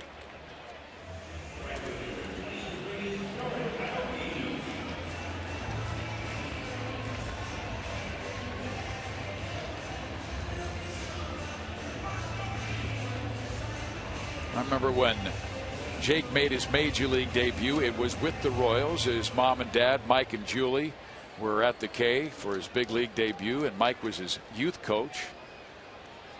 And of course, he went under star for Highland High School. They won the first state title in the history of that school, and Jake, their star, gave up 1 earned run the entire season, almost 90 innings. A strike called to Aoki. Okay, Aoki handles that bat pretty well. There's 1 out. Got a good runner on first base in Kane. Good time for a little hit and run, maybe. See if they can generate a little bit of offense coming up here.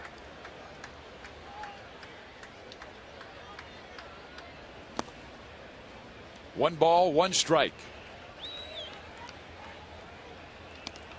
Odorizzi won the duel with veteran Eric Bedard for the 5 spot in spring training, and now Bedard may be part of the rotation because they have not made a decision on Matt Moore yet on who will replace him after he went on the disabled list with the left elbow problem. He's flying to meet with Dr. James Andrews to do further studies on that left elbow. Came out of Monday's game. That will be a big loss for the Rays. There is a shot to right field. Kane got a late break. He's around second base, going to third, and Dale Swaim is going to send him home. The Royals take a 3-1 lead on Aoki's triple.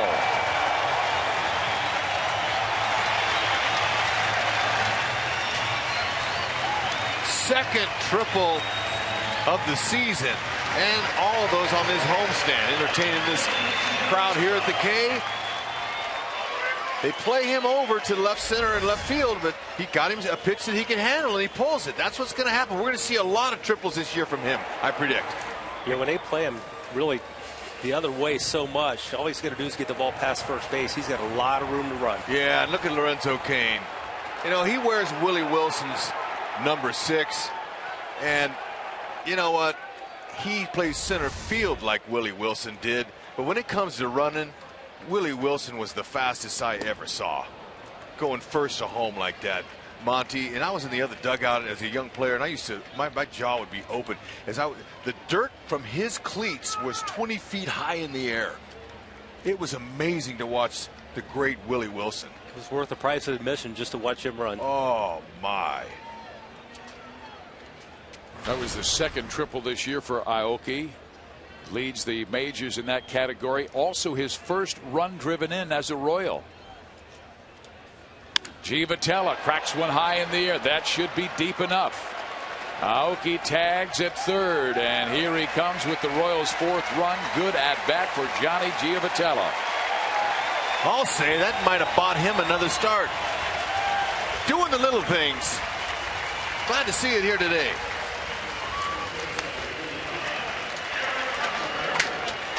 That's smart hitting. He's looking for something up he can drive. Okay, Odorizzi gave it to him. Belt high, nice swing, got underneath it. And that's plenty to get him in. And now with Johnny having his 4th opportunity at the major league level, you can just sense that he has that comfort at the plate, a little more relaxed and able to hit to the situation. That's what they've been lacking. So 2 in the 4th, 2 in the 5th. Here's Hosmer. Eric takes ball 1. I believe that Johnny Giavotella is a big league player. Okay, whether he starts or he's a utility guy, that's to be decided. But right now, he's seizing the moment, and that's what you've got to do. You've got to attract attention. All those scouts sitting behind the screen there, they're scouted by all these teams that are here. He's trying to get his name on their scout chart. Steve, we were talking about this the other day when Donnie Joseph came up saying that, you know, he needs to start throwing strikes, and I said, every time a guy comes up, he should have learned a little bit from his last experience in the major leagues and be better every time he comes up. So you would expect Johnny Giavotella to fit in that category. And there has never been a question about Donnie Joseph's stuff.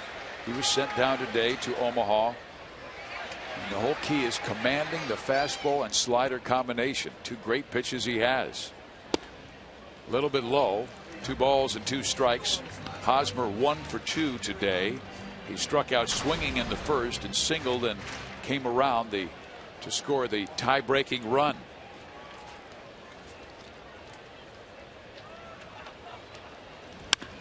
Up the middle.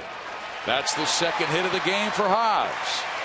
So the 5th inning will continue as Billy Butler will step up. Time for a Jim Hickey visit.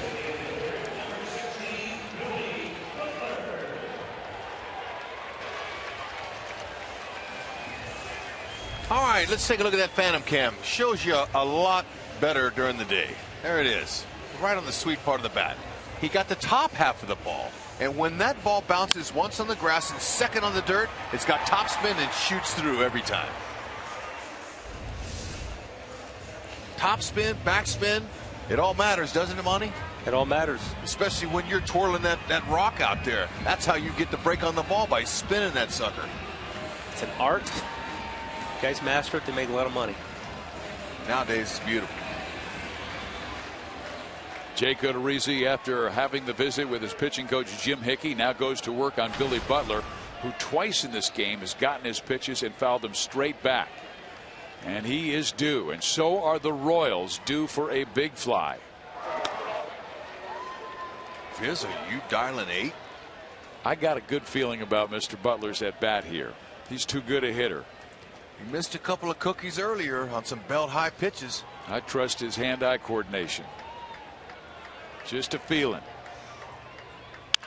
Well, he got the base hit. Hosmer stops at second base.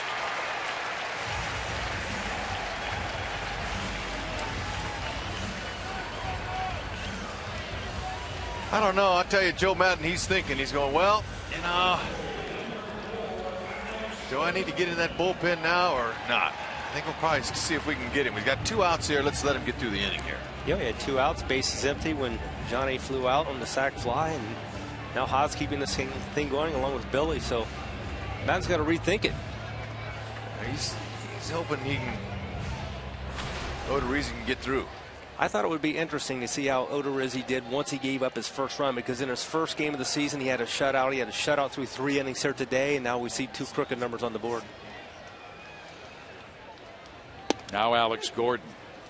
And Jeff, you were on some good teams that sometimes had a good bullpen but lacked starting pitching, or had good starting pitching, not enough offense.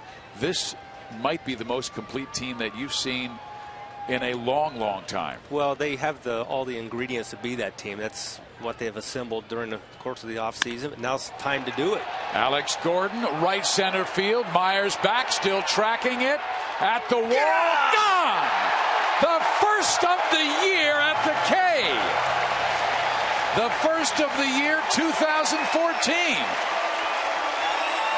And Alex Gordon kind of cleans out the carburetors. Hud.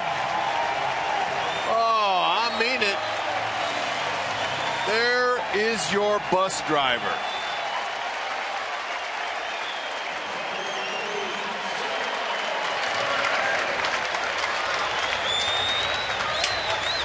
Nine ribbies on the season now after that nice little 3-run poke.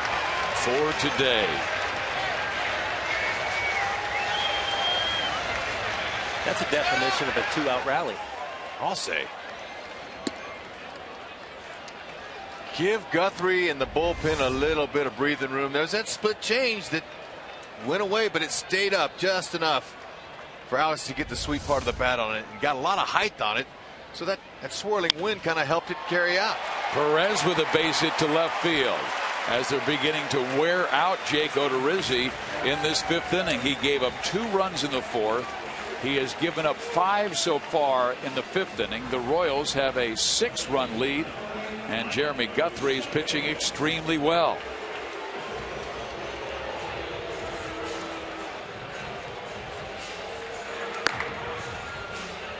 And you hear the talk shows just like we hear the talk shows, listening to the fans, hearing their frustrations. But as a player, you know in your heart, we're good, we're going to come through this. But it has just taken longer than the fans want. Well, you're right. It's sometimes a 5-run inning will do it for you. Yeah. As far as getting where you need to be is the level of comfort and just that confidence for you instill back in. And your next approach, you got a better chance. Oh, I'm telling you. Moose, the 9th batter to come to the plate here. Why not make it back-to-back jacks? Well, Salvador singled, so. Oh, well, how about just a clean homer, 2-runner.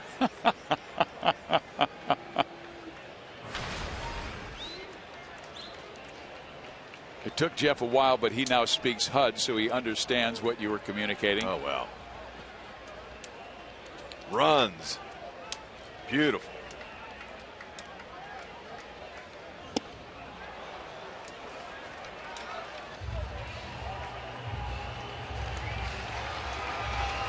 Odorizzi has struck out Mike twice. Who's still with a good count at 2 balls and 1 strike. Kane waiting, and it was Lorenzo who started this inning, reaching on the infield hit.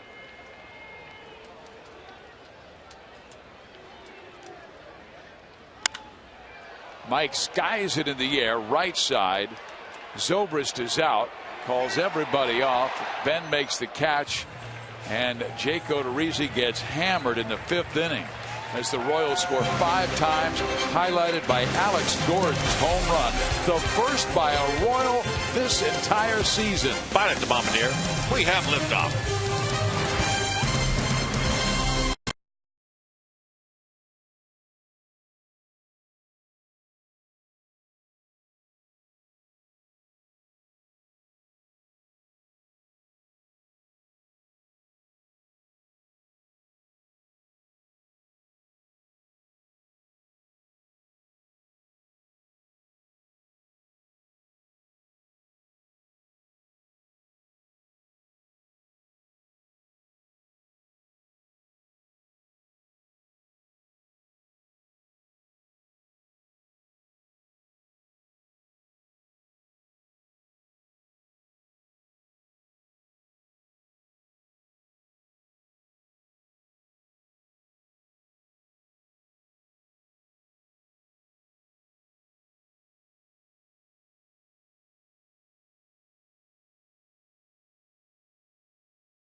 The Royals are in Minnesota next, and Bruce Chen will make the start. Kyle Gibson will be on the hill for the Minnesota Twins. And Jeff, what did you see last time from Bruce? Well, Bruce was so effective in the bullpen last year, but the second half of the season when he was a starting pitcher, he was absolutely nails. The Royals make him a starter this year, and he picked up right where he left off from the second half of last season. Really good sign to see from Bruce Chen. He seems to be a guy like Jamie Moyer, who some may have given up on, but just seems to get better with age. He's an intelligent pitcher. He uses all of the arm angles. He uses a variety of pitches. I think if you put it all together, that variety pack is so effective for him and doesn't have to throw 95 in order to get the results. Here is Jeremy Guthrie, and Guthrie facing Evan Lagore, has him down 0-2. And Rex, what's it like for an offensive player like you were to face a guy like Chen?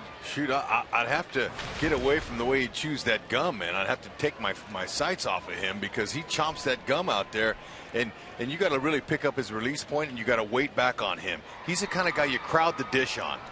Crowd the plate, because his fastball in, it's not going to hurt you if it hits you, and you don't want that pitch. I'm looking for Bruce Chen's off-speed pitches, and he should be doing a bubblegum commercial. Well, there's a reason you brought up the bubblegum, but a lot of fans may have joined us for the first time. They don't know the story about the bubblegum and Bruce Chen. Could you? Well, he chomps that gum like no man. You know, when you used to chew gum like that, your mom would say, "Stop chewing your gum like that. Close your mouth." You know, Bruce is out there, and I found out that he was tipping his pitches. He was giving them away. That's why he chews when he gum. didn't chew. Right, when he did not chew gum, he'd stick his tongue out on a curveball, and the hitter started getting on him, and so he came up with that. So he just is out there, man. Really works at blow some bubbles sometimes, and he gets going, and hitters try to focus on a release point instead of looking at it. Hit sharply. Escobar backhands, long throw. Oh, baby, what a play.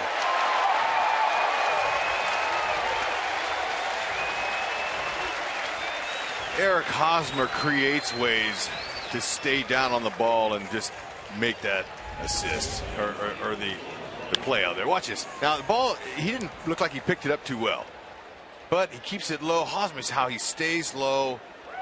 Watch Eric Hosmer's light feet around that bag. Look at that. Look like a catcher. That's really special. I just hope he didn't get run over by some blitzing linebacker with a guy coming down that line. Esky points over there saying, "You're the guy." Well, Esky made a marvelous play on an absolute smash. And now they're playing Loney to pull. That's why he wears the gold. Jason Vargas and Jeremy Guthrie are two great examples of using their defense and using this ballpark.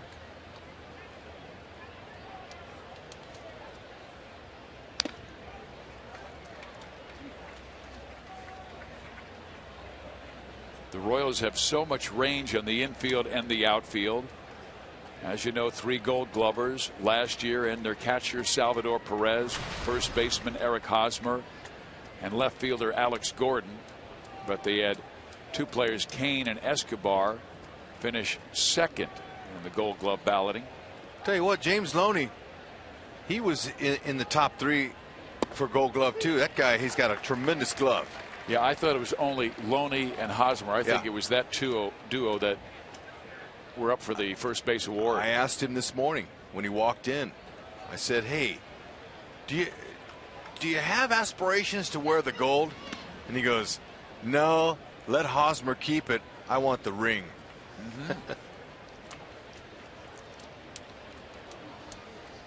Well, he saved so many would-be heirs last year. Fantastic defender.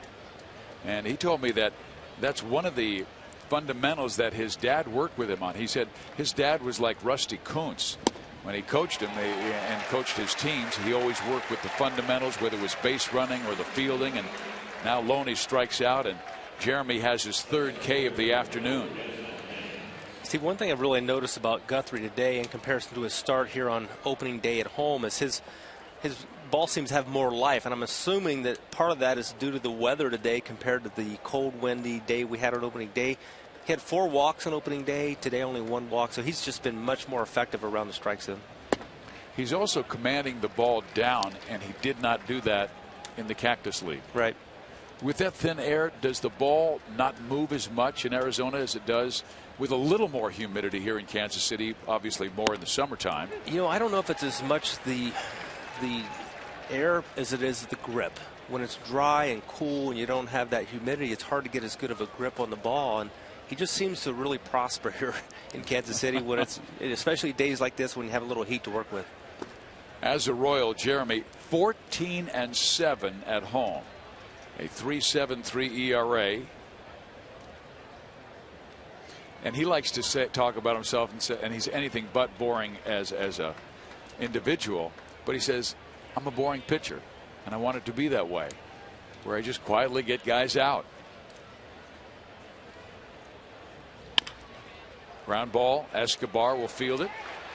He does his job, so does the Royals D all the way around. A couple of fine plays by Escobar and one by Hosmer.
Our Jeep drive of the day? Why not Alex Gordon? Getting the Royals off the schneid with this nice bomb off Odorizzi. That's right, a changeup that he got high up in that gale, helped him out, and the crowd goes wild. Beautiful. Those 4 RBIs on the day for Gordon ties a career high for him and ties the number on his jersey. He would take it every day, wouldn't he? Oh, in a heartbeat. Well, Lorenzo Cain will lead things off, and as you know, the 6th inning is our Sonic Slam inning, and our contestant is Greg Blakemore from Kansas City, Missouri. If the Royals hit a home run in this inning, Greg will win $800, but if the Royals hit a grand slam out of the park, Greg will win $25 grand from Sonic and the Kansas City Royals. Well, if you've just joined us, the Royals hit their very first home run of the year. Alex Gordon's 3-run shot in the last frame.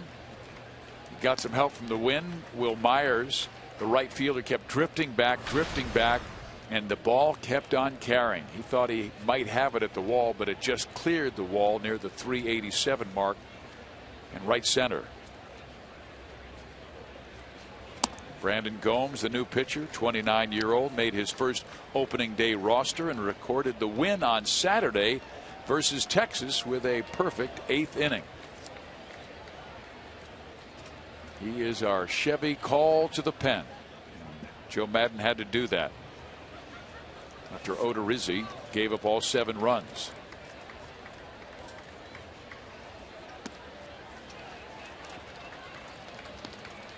Gomes has a cut fastball, slider, and a split finger from a 3/4 delivery. A little bit funky, kind of hard on righties.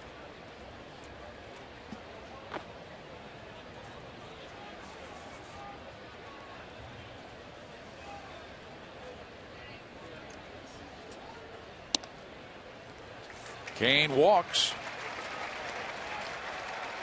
And Royals fans find great seats anytime, anywhere with the StubHub app. With the StubHub app, you can pick the Royals tickets and scan your barcode right at the gate using only your mobile phone. There's no need to print from home. Get the StubHub app today. StubHub. There you go.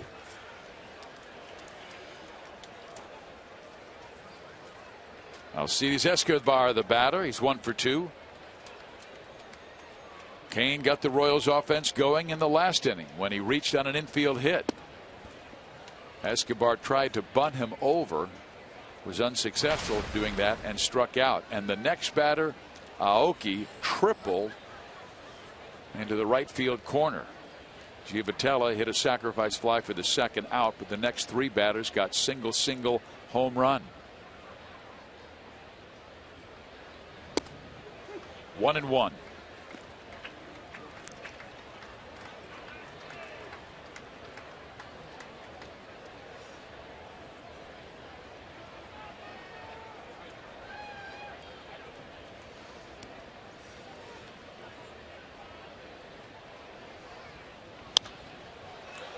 Popped him up, foul territory. Will it get out of play? Yes, it will. And the count moves to 1-2.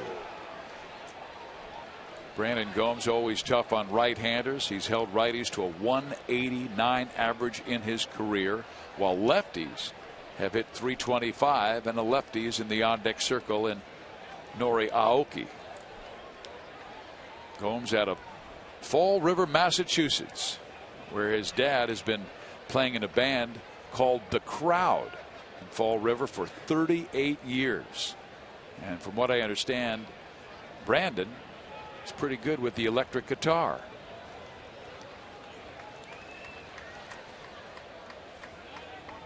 Escobar trying to play a mean tune, drops it to right. Myers with the catch, brings it to first. Kane gets back in time.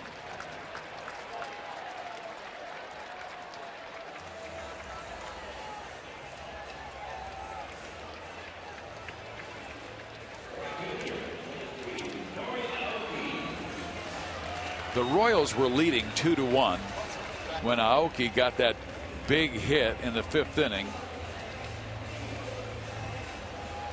The Rays were playing the shift, and they had really shifted around for Aoki to spray the ball to left field, and they will do it again. But Odorizzi made a mistake inside, and Aoki hammered it down into the right field corner, wound up with a 3-base hit and scored Lorenzo.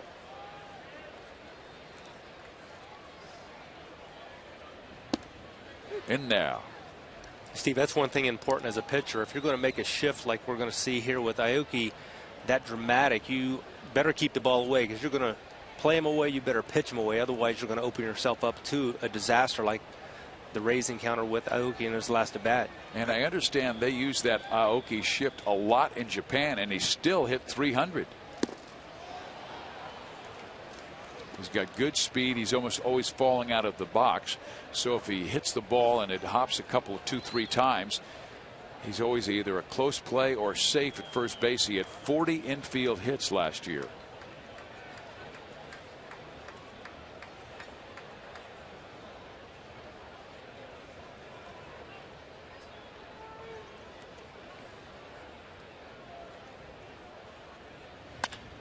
Slash down the line, foul.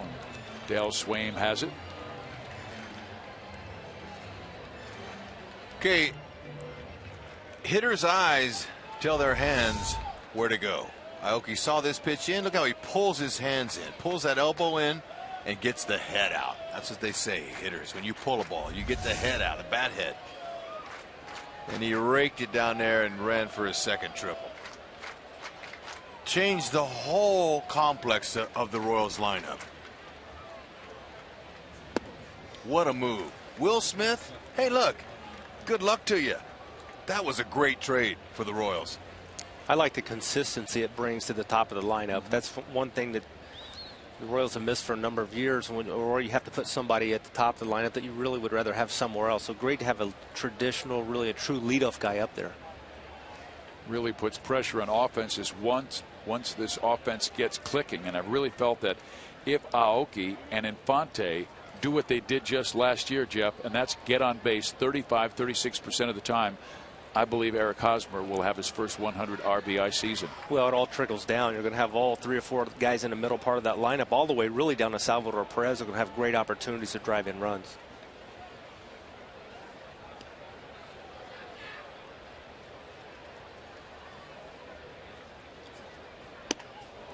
And Aoki almost hit swung him. at one that, you're right, came so far inside, almost hit him, so he strikes out. That was a defensive swing. I mean, he thought he was going to wear that one. Fortunately, it missed him. He thought he got hit.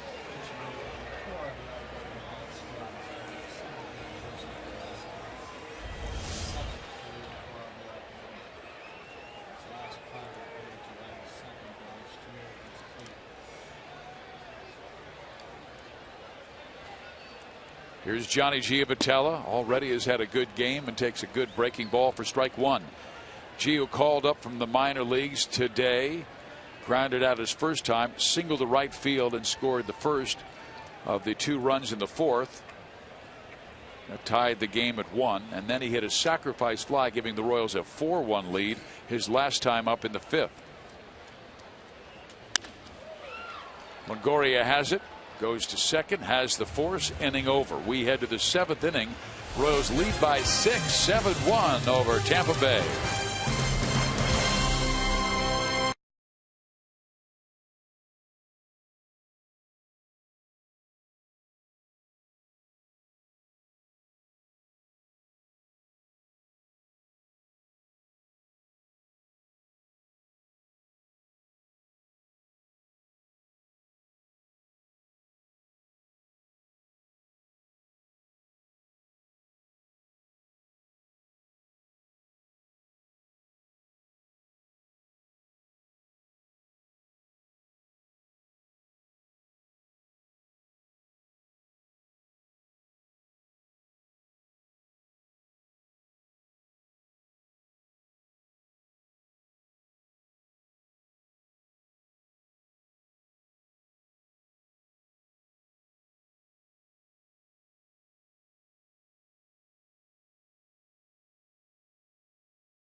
Premium seats. Do you have a corporate outing coming up or clients coming to town? Ticketsforless.com can get your group within the first 10 rows behind the dugout or even all together in the front row of the crown seats.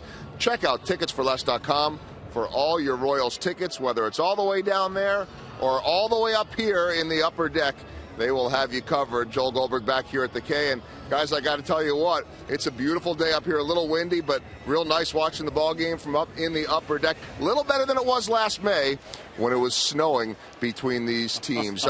Fizz, wanted to clarify a little something because a lot of people were wondering why not Johnny Giavotella yesterday. They played kind of short, or even Christian Colon.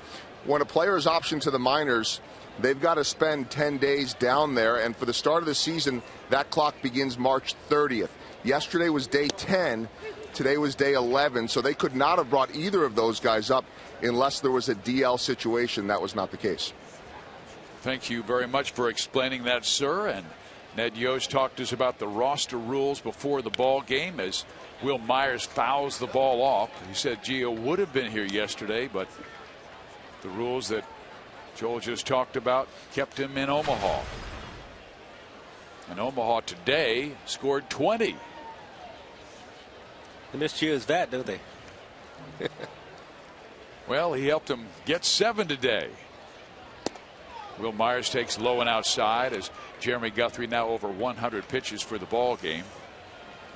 Aaron Crow is warming up in the Royals pen. Myers, Hannigan, Escobar here in the 7th. In there, strike 3 called.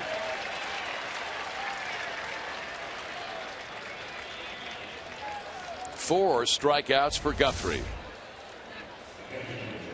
See Jeremy Guthrie here. That's that life I'm talking about today that he's had on his fastball, where it's come back into the plate instead of staying maybe away to those right-handed batters. It's tailed back into that outside corner. A much better job today, and it looks like Jeremy Guthrie now in line to join the rest of the starters for having a quality start under the belt this year. Got that right. Hey, before Guthrie got here, there's a blooper. Not going to do anything but land in his glove. He was with the Colorado Rockies in 2012. Okay, he had a 3-9 record. He had 90 innings pitched, gave up 122 hits, a 324 batting average. He was getting lit up. Dave Island comes here, says, "Hey, look, Jeremy, I can help you. I'll get a little more hip turn in your rotation there as your delivery, and it's going to give you a little more movement, like the pitch that Monty you just talked about." And so far, that's made a huge difference in Guthrie and his confidence in coming to this ballpark here. But Dave Island, he is a tremendous pitching coach. He sees things. He's a no-nonsense guy. He taught those guys in 12 when he got here in his first year. Hey, stand up. Don't be telling the media that you made some good pitches when they lit you like a Christmas tree. Be accountable. Be a man. Stand up and take your lumps. Yep. You know, and you gotta love that. That's what coaches can do. They can help you turn the corner in a lot of areas.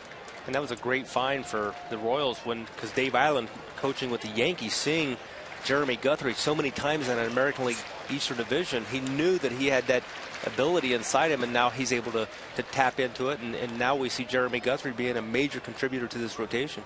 And that was a brilliant move made by Dayton Moore, because the Royals traded their failing left-handed starter Jonathan Sanchez for Guthrie, and his career took off in beautiful fashion. But like we say, he uses his defense as well as any pitcher in the game, and the Royals have a great shortstop. And now Alcides Escobar. Skills.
Brought to you by Jeep. Visit Jeep.com to learn more.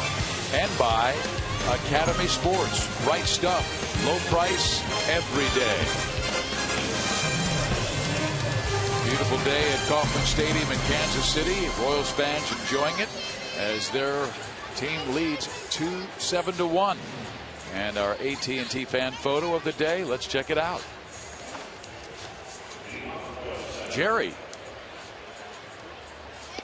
A blue beard. He gets it. Wasn't he a Pirate? Could have been. But he gets it. I like it. Nice photo. Did he not get the memo? No. He could dye those About babies that. blue. That'd be sweet.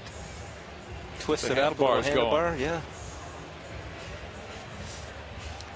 You know, speaking of handlebars, a guy like Raleigh Fingers, I don't know if you guys heard with Jeff Montgomery in the broadcast booth with us, they have decided to have the League Relief Awards named after Mariano Rivera and Trevor Hoffman, two of the greatest closers of all time. Rivera had 652. Hoffman had 601. And Jeff, they're going to have a panel of Eckersley, Fingers, Goose Gossage, Bruce Sutter, Lee Smith, John Franco, Billy Wagner. They'll vote on the winners. I think that's pretty cool. That's very cool. There are some very established relief pitchers you just mentioned in that group. No doubt. I think you should be involved in that, because as you told us last year, what Greg Holland did was the best closer history stats in the history of Royals baseball. I thought it was the best single season for any Royals pitcher in history. Now, Dan Quisenberry had some years where he had 120, 130 innings, which was very, very spectacular. But the dominance that Greg Holland had last year was, to me, first time I've seen that. Hosmer goes deep in the hole. Escobar's long throw gets him.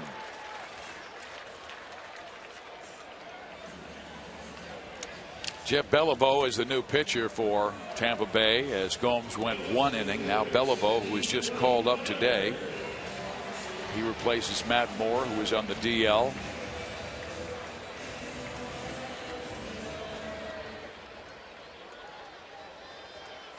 And Billy Butler's up, who's been on a couple of times, reaching on an error, single, scored a run. One time he grounded out. He did drive in a run that tied the game at 1 back in the 4th. Ball 1. Jeff Beliveau, 88 to 92 mile-an-hour fastball. He cuts it in on righties. Curve and a change. Pitched in only 1 game with Gwinnett. Against Gwinnett, excuse me. Tossed 2 perfect innings with 2 strikeouts. And the left-hander delivers, and Butler takes 1 ball, 1 strike. 27 years old. 2.62 ERA over 38 appearances for Durham last year. Really tough on lefties. They only hit 183 off him. Butler pulls it to Escobar, who will get assists on the first 2 Royal batters in the 7th. Now we've got Alex Gordon again. Let's take a look at his last time up with 2 on.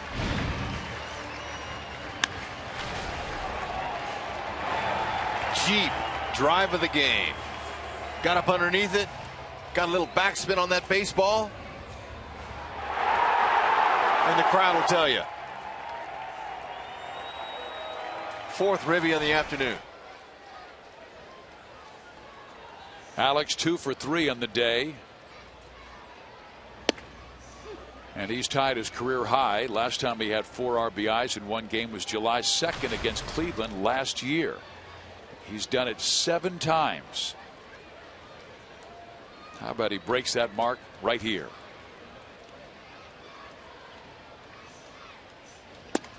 Takes a breaking ball, and now down in the count 0-2.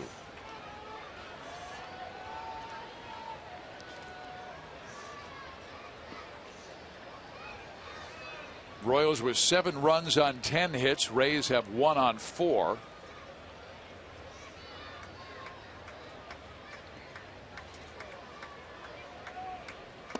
And he waves at the breaking ball and strikes out.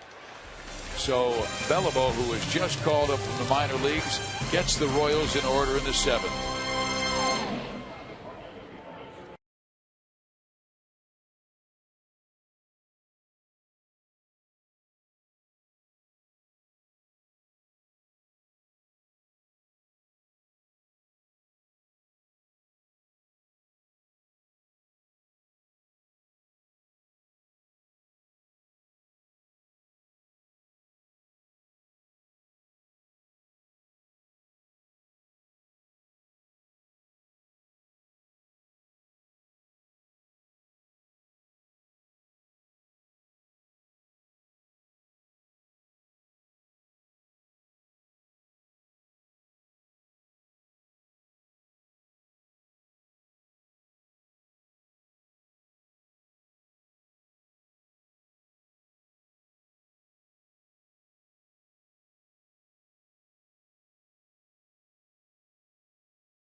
just like we promised you earlier in the game, it's Miller time, brought to you by Miller Lite. Yeah, and it's great to see Jeremy Guthrie really kind of get things out of the gate. He was steady throughout. Had some great defense behind him. Alcides Escobar with a couple of really nice plays on the day, but his location on his pitches today was spectacular. Gave him every chance to be successful. We see it now in the numbers. 7 innings, only 1 walk, had 4 strikeouts. So great outing for Jeremy Guthrie. And continued success by the Kansas City starting rotation, an ERA under 2 for the rotation. And Guthrie today, 7 innings, 4 hits, 1 run, 1 walk, 4 strikeouts. Aaron Crow comes out of the bullpen. He's thrown 3 innings this year. This is our Chevy call to the bullpen. And Aaron tossed a 1-2-3 7th inning in a scoreless game last night, including a strikeout of Evan Longoria. He will face the top of the order, David DeJesus, Ben Zobrist, and Matt Joyce. Yeah, the 2 elements of this team that have gotten off to a slow start, the bullpen and the offense, with especially runners in scoring position. And Aaron Crow last night had an opportunity to go out and throw a nice game. The offense today we see kind of getting on track like we expected. So that's a good sign. And when you have a 6-run cushion, it's a real nice time for a bullpen to go out and relax and not have that high stress pitch every time you release the ball. The Royals bullpen at .255 last year. That was the best in team history. A .217 batting average against. And when Luke Hochevar is gone, guys like Aaron Crow become even more important. Yeah, everyone's got to step up 1 notch in their role in their responsibilities. DeJesus takes a strike. It's a 2-1 count.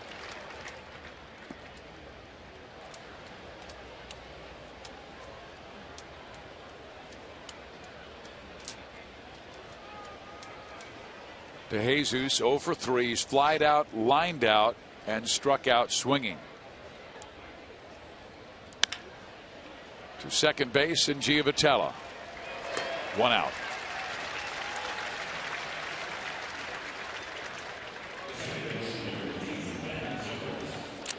Yeah, that's big money whenever you can get a little cushion.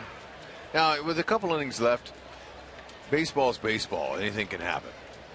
However, with a good bullpen at the back end like they have, that's enough cushion for everyone to breathe a little bit easier. Absolutely. Be nice to win this game and not have to use Greg Holland. He's pitched a lot as of late. Give them back-to-back days off. Tomorrow they'll have off travel tomorrow night. And that ball shot just past a diving Giavotella into right field. A base hit for Ben Zobrist.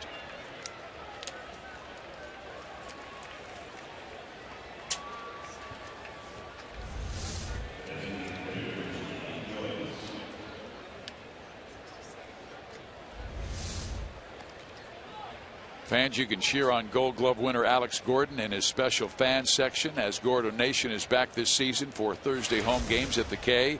Get this new limited edition Gordo Nation t-shirt and a seat near Alex in left field for just $35. Join your fellow Royals fans and support all-star left fielder Alex Gordon.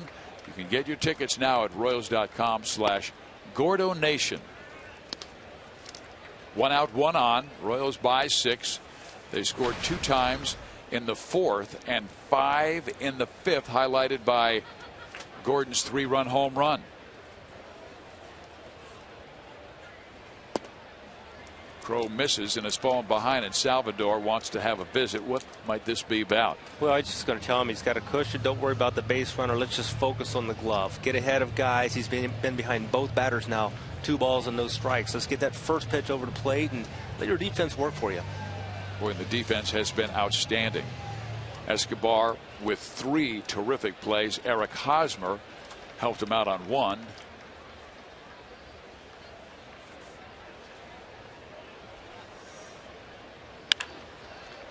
Moustakas has a chance to go to Escobar. How about that? A 5-6-3 double play. You don't see that very often. But the way they're playing Joyce, Esky had to make the turn. He did.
7-1, Royals lead the Rays here on a beautiful afternoon. Panera takes us around the American League and some interleague too, as Cleveland, behind Zach McAllister, shuts out the Padres. Minnesota Royals head there next. They're losing 7-4 now in the 11th. Cincinnati blanks the Cardinals, and Colorado leading the White Sox early in that one behind Carlos Gonzalez. Our Mazda game break takes us to Minnesota, where the Royals will make their first of 3 trips on the season over the weekend, and a deep blast by Brian Dozier. But again, the Athletics winning in that one, and the Royals will head up to Minnesota tomorrow evening for 3 games over the weekend with the Twins, and then 3 next week with Houston. Fizz? Thank you very much, Joel. Here it is 7-1 Royals. We have a new pitcher for the Tampa Bay Rays, Cesar Ramos. He pitched in game 1. Royals won that 4-2. They're hoping to win today and take this homestand 4 victories to 2 and head to Minnesota with a record of 500. Salvador Perez will lead things off. And there is ball 1.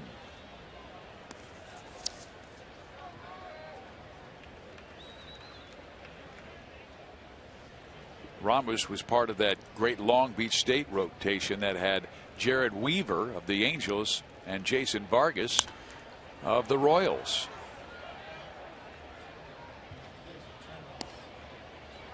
Perez has been on twice with a walk. He's also singled. Has a batting average right now at .478.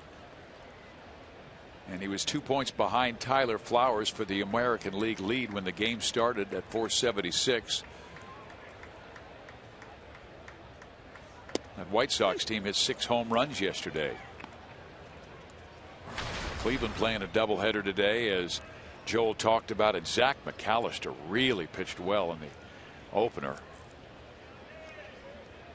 They were first scheduled to pitch Chen Chang Lee and Trevor Bauer in the doubleheader, but McAllister got the start. I'm not sure if Lee or Bauer are going in game 2. But they optioned a guy who was a big part of their bullpen, Vinny Pistano, down to the minor leagues because he got such a poor start this year for the Tribe. Joel, you wanted to add to that. Well, it's just interesting seeing these scores, Fizz, and a couple of them that we mentioned, the McAllister you're talking about there. But that A's-Twins game, I forgot to mention this. Jim Johnson blew a 2-run lead against the Twins. Heath, the new closer of the A's, has now allowed 9 earned runs, 11 hits, and 8 walks in 3 2/3 this season. Salvador Perez skies one to left field. And the catch is made. And Joel, every time you hear that, you just ask the question, what did Baltimore know that the Oakland A's did not? Because it seemed like a trade that really favored the Athletics. Well, you know, it's early, and we'll see what happens. And, you know, I think the interesting thing about that, Fizz, is that in the past you would have never seen Billy Beane going out there and spending a lot of money on a closer, and it's almost a change in philosophy from, say, those Moneyball years. They shelled out some money there to go and get Jim Johnson, and so far, again, very early, and Monty can attest to this, you have a couple bad games early, it can mess up your numbers. And Johnson with over 100 saves the last 2 seasons. Not that that ever happened to Monty, but just sitting next to me, I know that he has witnessed that from other closers around the league. Never to Monty. Never. Right, Monty? Rarely. Rarely, he says. Back to you. Well, right now, Cesar Ramos facing Mike Moustakas. Got his first hit of the year last night, singling up the middle, and now he hits one deep to right field. Myers goes back at the track and pulls it down. And Moose is 0 for 4 this afternoon. Hey, family, get your Fun Day Sunday 4-pack for just $80, not 8. 4 game tickets, $40 in a loaded value to use for your concessions and merchandise. And on all-day pass. Make Sundays at the K your family outing. Royals.com/Sunday.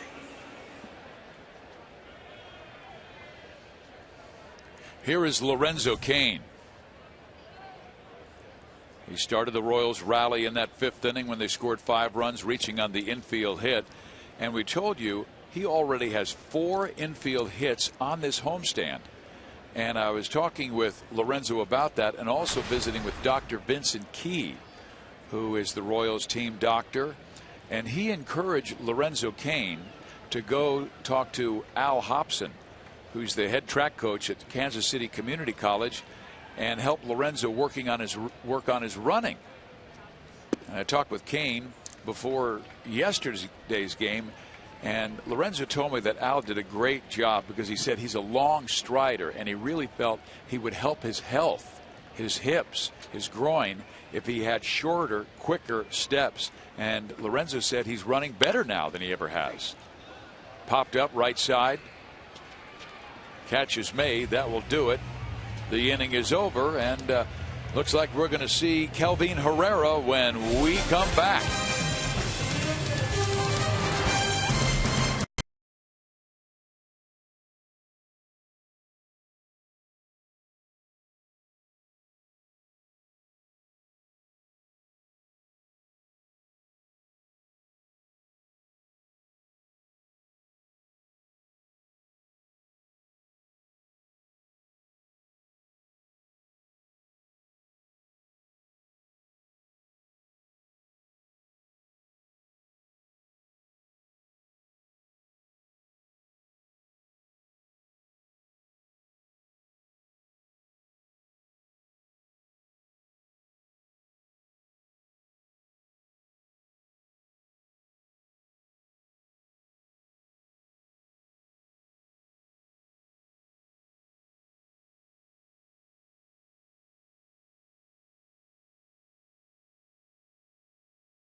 Nothing, but they scored 2 in the 4th and 5 in the 5th. They lead 7-1. And stay with us after the game, because Joel Goldberg, Jeff Montgomery will be having the Boulevard Royals live post-game show. And right now, Kelvin Herrera comes out of the bullpen, and he will try and wrap this game up. But Royals right now, you're looking at the theme being the Royals G-men, Hud. Johnny Giavotella called up from the minor leagues. He had a good game defensively and offensively. His first game of the year, has a run and an RBI, had a base hit, sacrifice fly. Jeremy Guthrie, a G-man, 1 run allowed in 7 innings. And Alex Gordon tied his career high with 4 RBIs. That's a beautiful thing. Just knock them in. Kelvin Herrera's got nice numbers so far this year. Wants to stay right there. That good power fastball. It's got a little breaking ball and an excellent changeup. Keep him coming.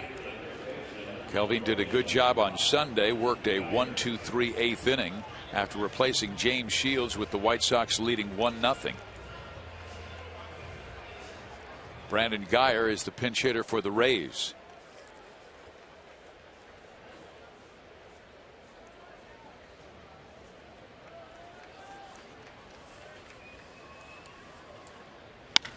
And that ball is belted to left field, and it will go all the way to the wall. Gordon plays it nicely, but Guyer has himself a 2-base hit. Well, that's exactly what you do when you come up to pinch hit. Be ready to hack. First pitch.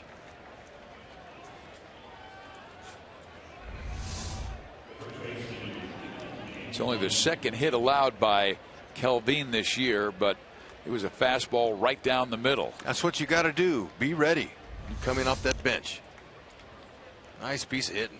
Herrera has not allowed a run this year. This is the 8th game of the season, as the Royals trying to get back to 500 at 4 wins and 4 losses. They'll take on Minnesota this weekend. Chen, Shields, and Vargas against the Twins, Gibson, Nolasco, and Correa. And then on to Houston before we come back home for a very brief 3-game homestand against the Twins. Out of play, James Loney. That's what you do off Herrera. Swing early. I want to get to that changeup.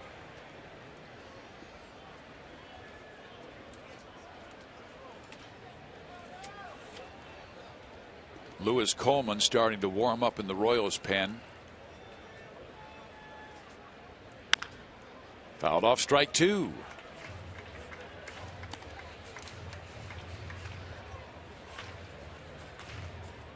Rex Monty talked about the success of Aaron Crow and the loss of Luke Hochevar, where everyone moves up a spot.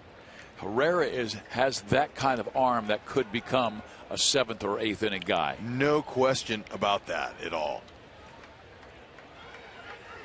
Mentally, they expect him to arrive this year. He's still young. Boy, I like that positioning by Kane in the outfield with Geyer at second base. 6 runs down. Really nice to see him do not taking anything for granted. Just getting out there, backing in behind that ball, coming in with a nice throw there. These guys really can play defense.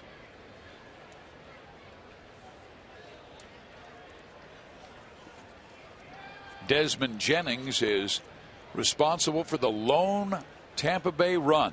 A home run back in the 4th that gave them a short-lived 1-0 lead, but the Royals came up with 2 in the 4th on a pair of singles by Giovitella and Hosmer. Butler's ground out tied it, and Gordon singled to right field. And 5 runs came across in the 5th inning, highlighted by Alex Gordon's 3-run home run. The first home run by a Royal this year after going 7 games, a Royals record without one.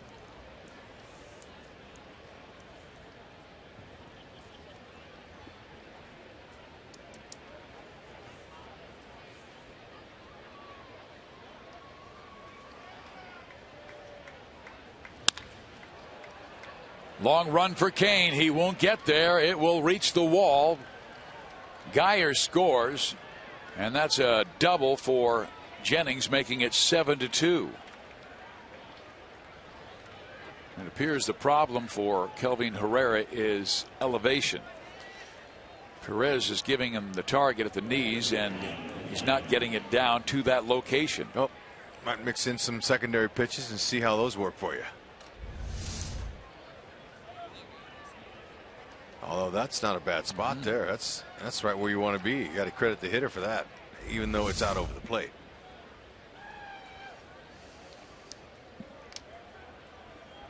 Will Myers 1 for 3.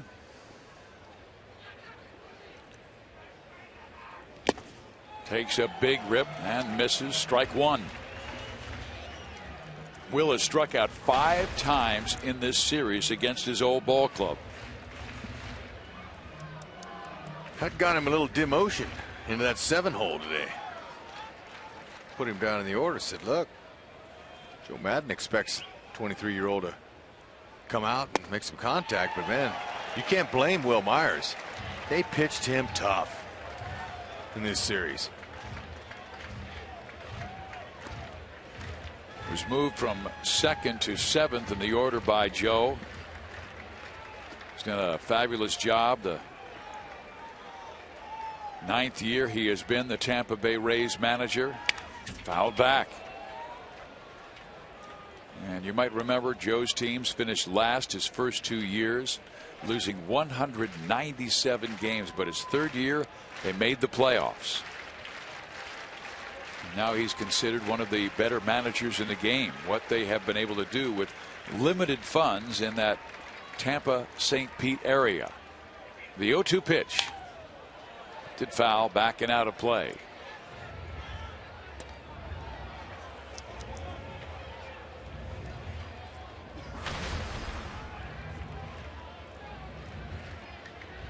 Meantime, the Royals' Ned Yost passed Hal McRae and tied John Wathan for 4th place.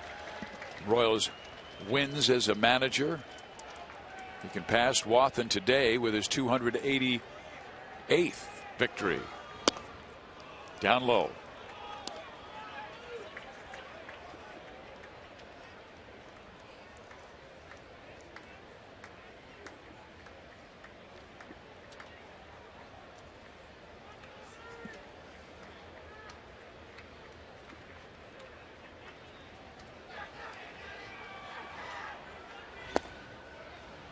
Now the count is even at 2 balls and 2 strikes. The Rays next will travel to Cincinnati and Baltimore before heading home to the west coast of Florida. I told you the Royals next on their road trip go to Minnesota and Houston. All those games you can watch on Fox Sports Kansas City.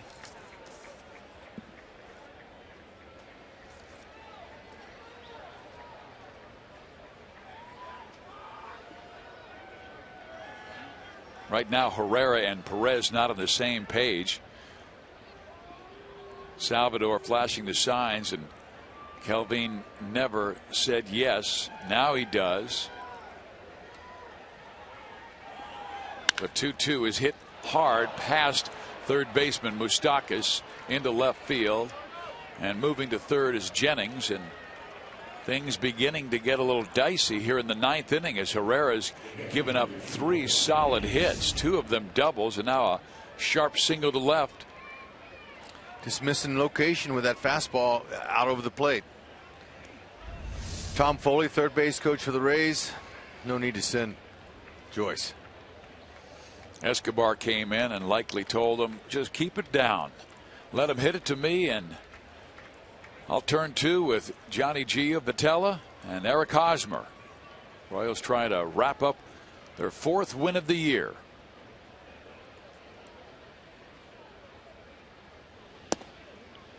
Ball 1 to Hannigan.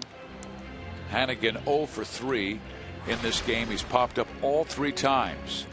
Once to Escobar, who made that marvelous catch back in the 2nd when Hannigan almost dropped it in, and Alcides turned his back to the infield and on a dead sprint caught the ball over his shoulder but juggled it and then made the catch. 1 ball 1 strike now to Hannigan. That's the equalizer. That's the changeup right there that moved in. 89-mile-an-hour changeup. See how it comes out of his back 3 fingers, moves in, way in.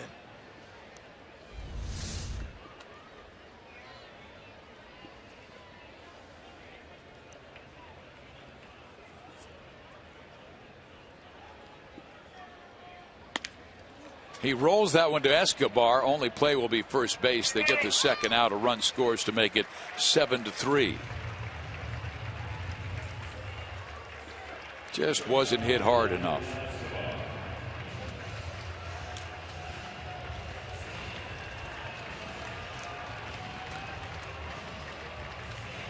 Just get that 3rd out. Catch the 2nd series victory on this homestand. The Royals exhaled a little bit with their offense, scoring 7 times today. They came into the contest scoring just 20 runs in their first 7 games, less than 3 runs per contest. But 2 in the 4th, 5 in the 5th.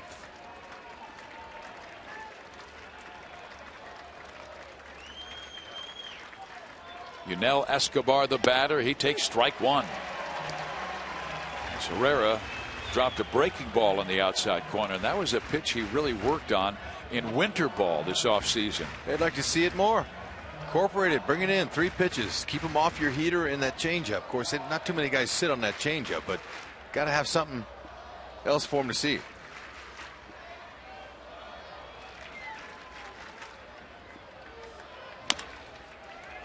Past Herrera. Escobar, bare hands, got him. He has had some kind of day. Boy, you can crown that guy with another marvelous play. Put a crown on Alcides Escobar defensive game and Alex Gordon's offensive game. Oh, man, I'll say that was really a nice way to finish up this homestand. First of the year. You saw a little bit of everything, including the Gordon home run, first one by a Royal all year. How about it? Tremendous defense. Hey, there's a W. Put it on that star. Rex, what a day for Escobar defensively this afternoon. It was, and I tell you what, he told me a couple of games ago, he said, you know what, I'm going to help my team win this year. I'm going to have a good year for us. And I believe him. He's got everything it takes. He's got the focus, and he's got the bat that he can use, move runners. He can do a lot out of that 9-hole, especially with Aoki getting on base. And can't wait to watch it. And the Rays, one of the best teams in baseball, but the Royals have won 5 of the last 6 series with Tampa Bay and 12 of the last 16 games. And Joel Goldberg is with one of the stars. Steve, thanks. We're joined right now by Alex Gordon, and I know that it was just for you guys a matter of time till that offense opened up. How much pressure at all were you feeling? You hadn't hit a home run, none of you yet, and it finally opened. The floodgates finally opened there. Yeah, there was no pressure. We just, felt kind of bad because our pitching staff was doing such a great job, and we weren't really, doing our job as an offense. They were going out there grinding, and we needed to pick it up. And, overall today we did a pretty good job, I think. Only able to manage a couple of hits the first few innings, and then things changed the 4th and especially the 5th. You guys know Jake Odorizzi a little bit, having been a teammate of his. What did you see from him the second time around? Yeah, we just put good at-bats together. This is a hard game, and sometimes it doesn't work out the way you want it to, but you just got to keep grinding away, and that's what we did, and we were able to get a couple of hits, and then things kind of went from there. So good win today, series win. That's what we're working for, every time we come out, so that's huge. We talk so often to you about the defense and the Gold Glove plays in left field, but I got to ask you from your vantage point about all of the plays that Escobar made, beginning with that crazy pop-up he caught and then the incredible plays in the infield too. Well, those bare hands were amazing. I mean, it wasn't an easy hop either. To do that, it's pretty special. I used to be an infielder. I could never do that. So, I take a lot of pride in when he does something like that. So it's pretty special to see him do that, and especially right behind him in left field. So he always makes it look easy.